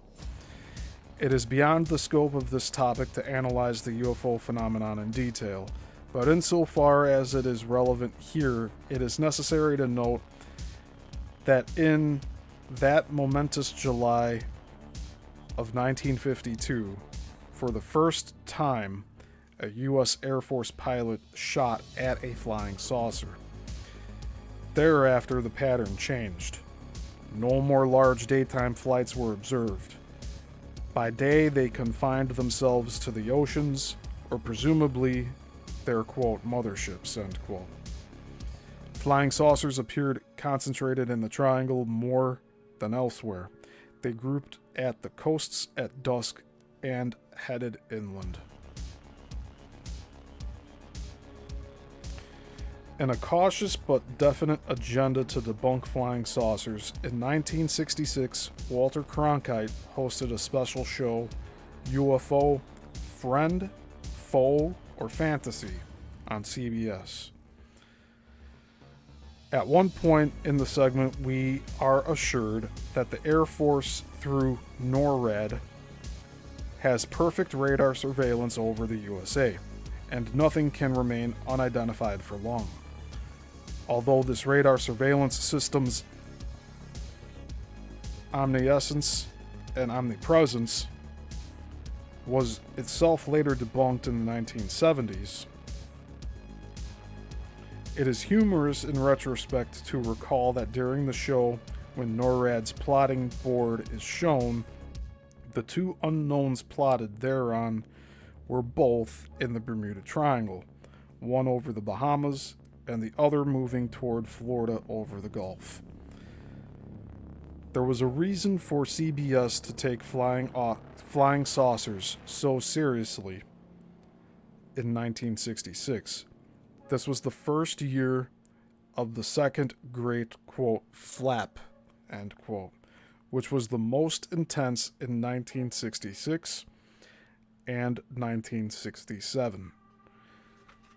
During this period, there occurred some of the most unusual encounters since 1952, namely the San Viti case and the disappearance of the Witchcraft after striking an underwater object. So, the Witchcraft was a ship.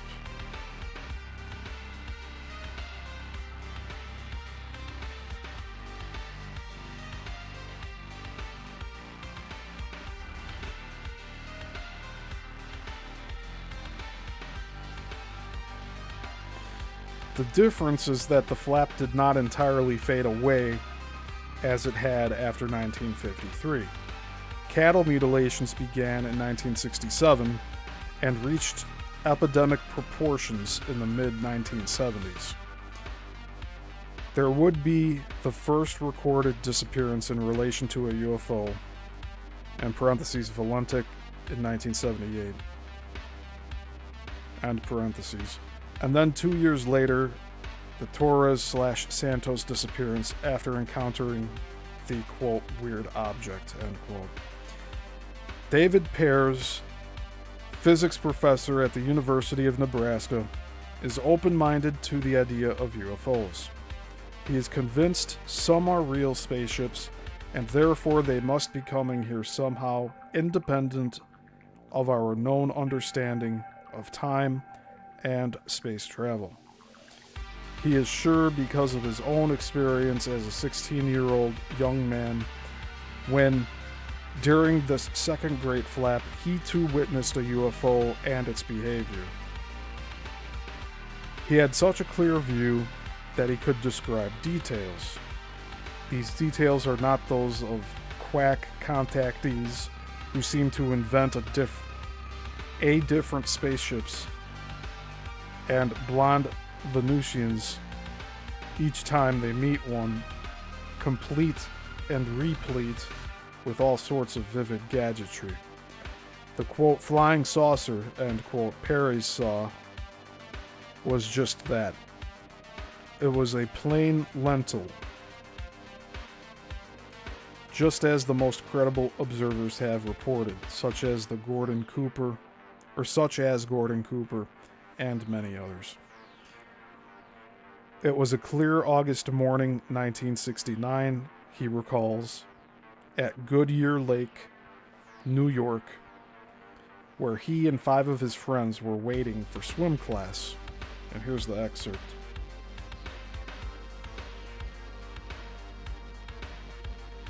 Everyone was laughing and having a good time, when all of a sudden, after turning away from the group laughing, I noticed something out of the corner of my eye over the mountain. I was stupefied. A silver metallic disc was just clearing over the top of the mountain on my front left 2 o'clock high.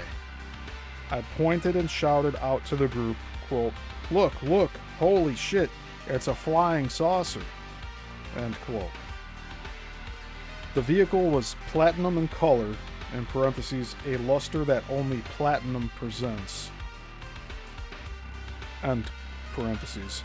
No windows, greenhouse, or hatch, or no hatch or panel outlines, protrusions, engines, smoke, or noises, with one exception. A light air buffing sound could be heard as the craft moved through the air. A similar sound when air buffs against the canopy when flying in a glider. The disc was about 60 feet in diameter with about a 10 to 12 foot girth in the middle of the craft. And that's the end of the excerpt.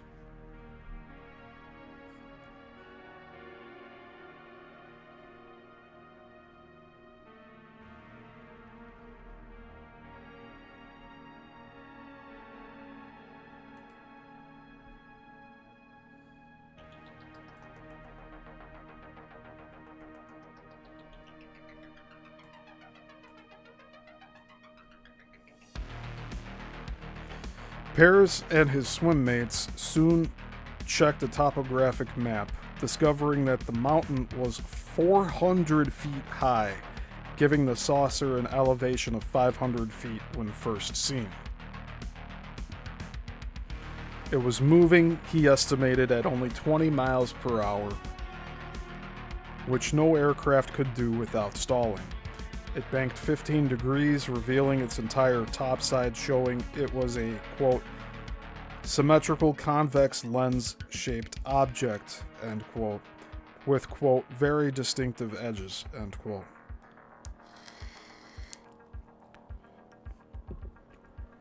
To this day, Perez admits that his hair still, quote, bristles when I mentally replay the encounter, end quote. The view was so clear that it hit home that he was seeing a craft that no human had made. And here's another excerpt from his experience. The craft never lost an inch of altitude when banking. What was even more intriguing was that when it banked, the sun illuminated very subtle striation patterns in the metal surface, which ran from the front of the leading edge over the center girth over the center girth to the back of the craft. This observation made it clear that the craft did not rotate and that it appeared to have a front, back, and top, even though it had a symmetrical disc shape. And that's the end of the excerpt. So what he's saying is that it banked, it moved, but it did not change altitude. So banking is just going on like a parallel. And then what it sounds like is it has a ring of light that's just kind of pulsing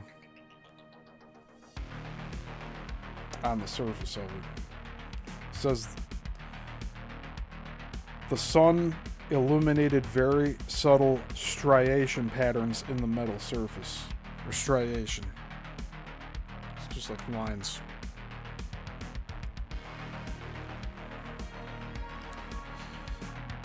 After the craft came back level, it accelerated rapidly across the lake and valley and then disappeared 10 miles away over the next mountain range.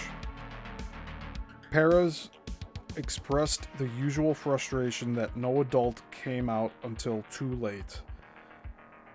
One of their moms made it out in time, but she could not get a visual on it as they pointed to the horizon just before it faded over. The encounter was to have a profound effect on him. He admitted it changed his life forever.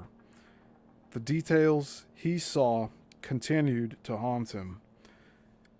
He dropped all of his extracurricula in his senior year in high school and took a new track. Quote, "I keep thinking of the encounter and the possibilities of flight over unity, but also realized that there was a greater probability we are not alone." End quote. Being convinced that flying saucers are here despite the prohibitive arguments of space travel, Perez has been broad-minded about considering alternative modes of spaceflight. He has probed into the theories of bending or warping time and space. This led him to consider and accept Bruce Gernon's encounter in the Triangle, and to believe it may be the key to far more than the enigma of lost ships and planes. Rather, perhaps it is the key to how we can master time and space and travel between galaxies in a relatively short time, the method by which possibly the inhabitants of the flying saucers are frequently coming to Earth. To frequent, the believers note, for those to be remote, unmanned probes, or the result of side trips between more regular destinations.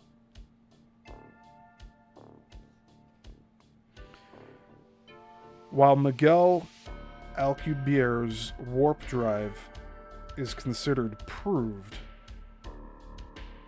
there are still many reasons to consider alternate modes of deep space travel. And Miguel's last name is spelled Alcubierre. And that's something to also look into.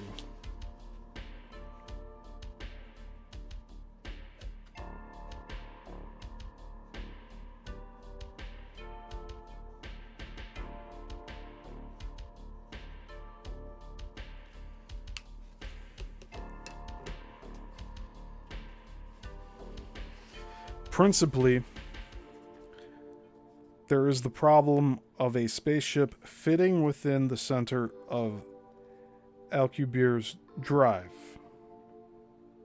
Detractors believe the energy needed to activate the warp drive would decimate any spaceship therein.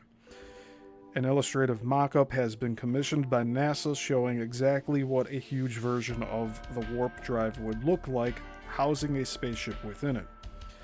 Not so surprisingly, it looks like a long, segregated cylinder with the spaceship bolted by long arms to the inside of the outer cylinder. It is in this way rather like the tunnel through which Gernon flew and survived. Thus, if there is any connection to a natural magnetic vortex and an artificial creation such as Alcubierre's drive, Gernon's flight would indicate that a craft could survive within such a device if it were, quote, tweaked, end quote, by newer discoveries. In a very real sense, the illustrative mock-up of a spaceship inside a giant cylinder reminds us of the, quote, mothership, end quote, category of UFOs. Long, cylindrical, yet far sleeker than imagined by the artist trying to render Alcubierre's warp drive in action. With our present knowledge of warping space, it seems impossible that flying saucers in shape and design could have the power. But a giant cylinder would be perfect, as essentially the entire outer section of the ship is itself the powerful warp drive.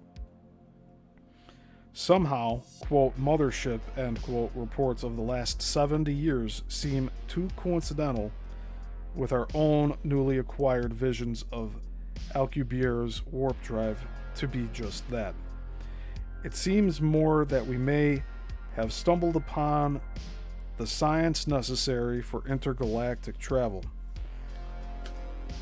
For flying saucers of either 20 to 30 feet diameter or even bigger at 100 feet to be here, they would need to come in a carrier that could travel long distances in space in relatively short time spans, and it seems only the quote motherships, end quote, designed like a giant cylinder, conform to the science required as we now understand it.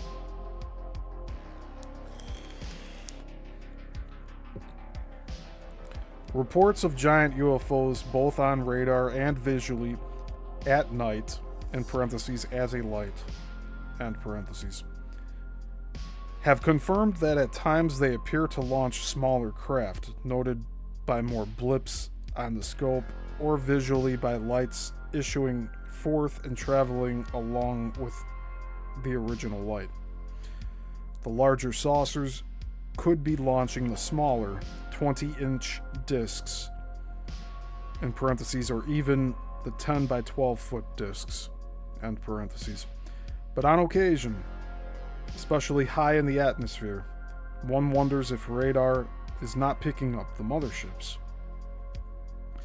A notable sighting was on February 22nd, 1950. Two huge blips appeared on the Boca Chica radar at Key West. They were estimated to be about 50 miles up.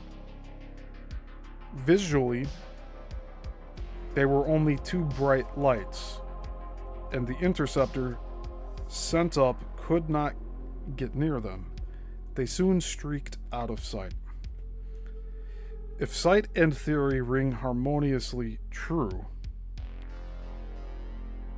it still strikes the observer as hard to imagine that insectoids could develop such modes of travel from planet to planet, display human ingenuity, and yet remain so insectoid in behavioral pattern that they never see any reason to contact mankind, especially considering the many years and perhaps centuries over which they have been observed visiting Earth. It could be, of course, that the language between insects and humans cannot be bridged, and the quote aliens, end quote, merely remain pragmatic and go about their business. It may mean, however, that there is more than one type of alien life form visiting this planet, and the insectoids are relative latecomers, and because of language or behavioral patterns, remain aloof.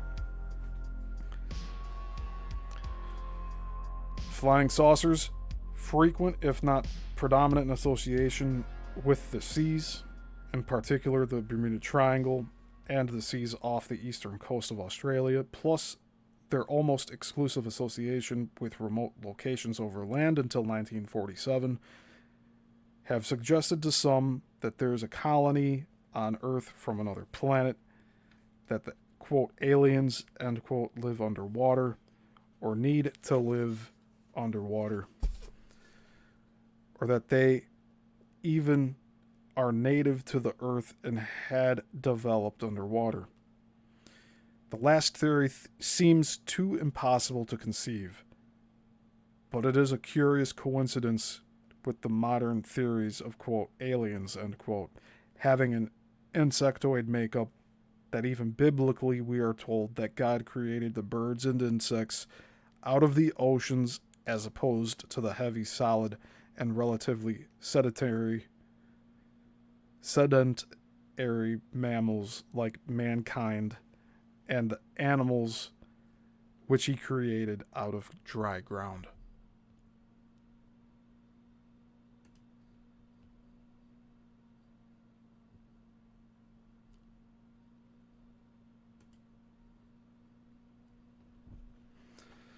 If UFOs are to be considered the prime factor in causing airplanes and ships to disappear by removing the airplanes upwards or by actual invasion, of a small boat to get at the crew. The explanation for the difference in number between the mysterious events off Australia and those in the Bermuda Triangle is that the geography of the triangle with its many Caribbean pleasure ports is more conducive to kidnapping, and in parentheses, or space snapping, end parentheses, as there is simply so much more opportunity. The above suggestion for the numerous disappearances in the triangle has been offered repeatedly, almost to the point it is offhand. Upon consideration, however, it more than aptly fulfills the military maxim that, quote, strategy is easy, but logistics is difficult, end quote. It offers no reason why aliens would need so many examples of aircraft, or if disgorging the plane from its mothership's holding bays and only keeping the human occupants for whatever sanguine or nefarious reason, why bother when it is so much easier to take people from lonely places, shorelines, and from ships without needing to dump the cumbersome and bulky aircraft afterward? It seems obvious that there must be a correlation between motive and frequency, and there doesn't appear to be any when it comes to UFO abduction theories. There is only one case of an aircraft disappearance in the triangle in which the circumstantial evidence supports that a UFO played a factor in it. Admittedly, one is enough to prove the principle. Another disquieting coincidence is that the disappearance was that of a very light aircraft. Given the power of the UFO experienced by Larry Coyne's helicopter, it was more than capable of lifting a small airplane. But the most often asserted theory, namely that aliens are checking humankind's technological progress, doesn't fit. The taking of a puddle jumper air coupe in 1980 was a major step back from the jets and airliners that had vanished earlier in the triangle, and any technologically sophisticated culture would easily see this from afar. This leaves the only and disturbing alternative, namely, it was relatively easy to interdict such a light craft, and the UFO was ultimately only, in parentheses and always, end parentheses, interested in the occupants. Even if this last supposition is truly the answer, the disappearance of the air coupe remains a relatively isolated case, just as the disappearance of Fred Valentek is quite isolated. Being in the province of civil aviation, the accident reports and summaries for both incidents were not restricted. The small and lightweight nature of both aircraft also suggests that UFOs cannot or do not bother with the larger aircraft, erasing them from being responsible for most of the most sensational and unbelievable appearances in the triangle, especially the airliners and those craft close to shore within reach of radar. No UFOs were seen in relation to the two remarkable disappearances of aircraft coming in for a landing at St. Thomas, though the interference of a USO is there in the disappearance of the Witchcraft at Miami's harbor mouth. Equally, it seems UFOs have visited or seen boats and ships and left them alone, although it seems they can interfere when they want, always in some way conveying their superiority, as in the Sanviti case.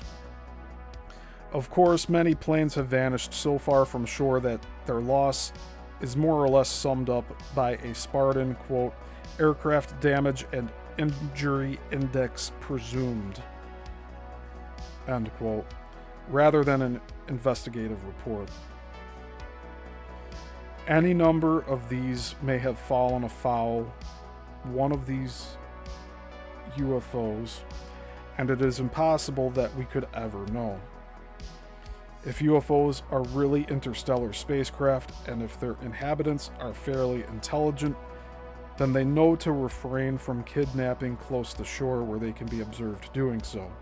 Most disappearances in the triangle traditionally have been those far out to sea, where little can be guessed as to what happened.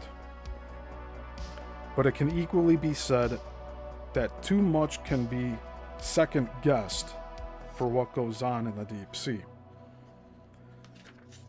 Whatever can be definitely said of UFOs, it can be said that there seems the frank and apparent association between them and the oceans, and judging by the 2 disappearances on record in which a UFO was associated, they wait to strike only over the seas. Aside from frequency of travel, the triangle offers something else. The unique geography of the shallow banks and deep water gorges may be a prerequisite for, or they are even conducive to the needs of UFO inhabitants. Or it may be that in this world beneath, there is something they need. Proponents of the abduction theory have one other factor to support their ominous view. It is something outside the triangle, but directly in line with it. Aside from the shores of the triangle, UFOs are seen most frequently off Nova Scotia, Newfoundland, and Labrador. Again, it is at dusk, and again they flee back out into the Atlantic, heading south to the triangle. It is along these flight paths where the most eerie cases of disappearances outside the triangle occur. This includes deserted vessels. There is no room in this present work to detail these, but a recent one is rather curious. It is the case of the deserted El Actuel, and it's spelled L''Actuel, a large French sailing vessel with 2 experienced sailors aboard, regatta racer Gaiden de la Gouble. I'll just spell the last word of that, Goublaye, and his friend Dennis Gilman, last name spelled Guilmin. They had set sail from Newfoundland in May 2009 for Le Havre, France. However, on June 21st, the yacht was found deserted west of the Azores, far south of its course and where it could not have drifted. Presumably, the duo had turned south toward the Sargasso Sea, where they had then vanished from the El Actuel, and it continued to drift in the current. The sailboat was trailing lines. The mainsail was set but dangling, and the headsail was torn but partly furled. The satellite phone and survival gear had been left behind. De la Gouble had sent his last call on May 24th from about 1,000 miles to the northwest from where the vessel had been found, a location that confirms the vessel had headed south.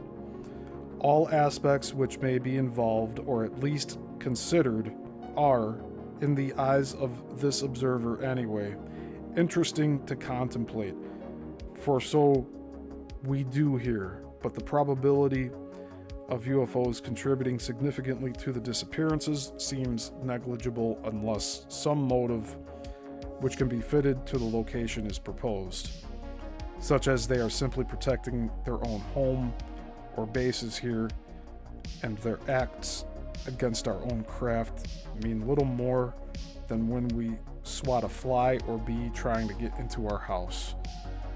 A shoe on the other foot approach to theorizing if we accept that the inhabitants of the UFOs are insectoid. It may be of little comfort for the isolated traveler, but if the reports of the UFOs over the millennia truly represent the same phenomena reported today, and that they are in fact extraterrestrial in origin, complete with inhabitants, mankind has in these millennia spread over the globe, and though we may have been displacing them in the process in the last 100 years of our air and space age accomplishments, mankind has never seriously been interfered with. Nevertheless, reports of their existence in the triangle and their coming and going from the oceans draw our attention to this world beneath. The bottom of the triangle is the most unique in the world. Some of the most exotic geologic formations exist there, more intriguing than the, quote, domes on the moon, end quote, or the, quote, face on Mars, end quote. Surprisingly, many man-made features are being uncovered as well, some at impossible depths, intricate designs and configurations that indicate at some very ancient time intelligence was at work in the area on land and, unbelievably, perhaps even on the bottom of the sea, long before the dawn of our own civilization, when our own Greek and Roman ancestors lived in mud huts like barbarians. I'm not so sure about that one. But that's the end of the chapter here. So we have completed chapter 8.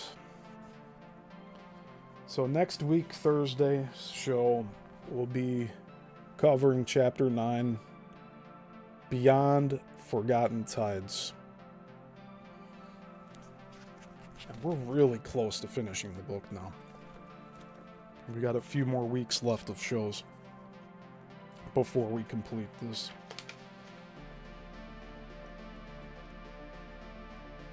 Oh, we're going to have a lot of insert imagery here for this chapter. That'll be fun to put together. And next week's show should be within 2 hours. Shouldn't go longer than that. Just to give you an idea, this is where we're at now. We're very close to that. But I do have more material for us to cover in this deep dive series. It's taking a lot of time. We've been doing this for a year now. People have they have dedicated their entire lives to studying this stuff. So, and some of the people that experienced these encounters, it never left them. It's not like it happened to them and then they forgot about it, right?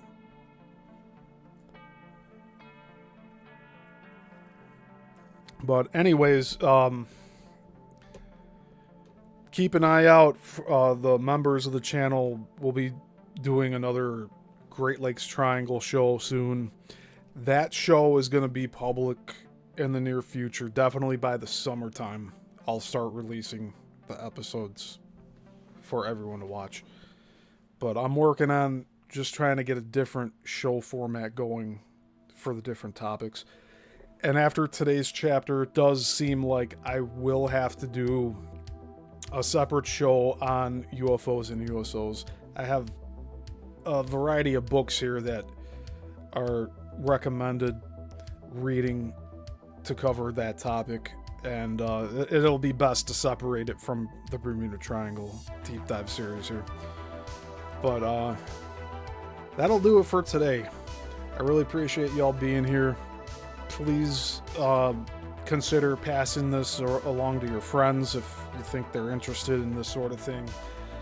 This is a really niche topic, so we're just getting deeper and deeper into this. We're going all the way down as far as we can to the bottom and then past that too. All right? But a lot of material from Gian J, Quasar this author has compiled a lot of work based off of these disappearances. There's an additional 3 books after this, which I do want to cover. So, 2 of them cover a ship and an air squadron that had very mysterious things happen in the Bermuda Triangle, and then of course Amelia Earhart. And I trust this author with his research, that he's gathered everything that's publicly available, and he's bringing his own speculation to all of this with that in mind. So, thank you again, everyone, for being here. Again, don't forget to hit the like button. I will see all of you on Sunday for Let's Talk About It. We will be running that show again at 11 a.m. Central Time. So until the next one, class dismissed.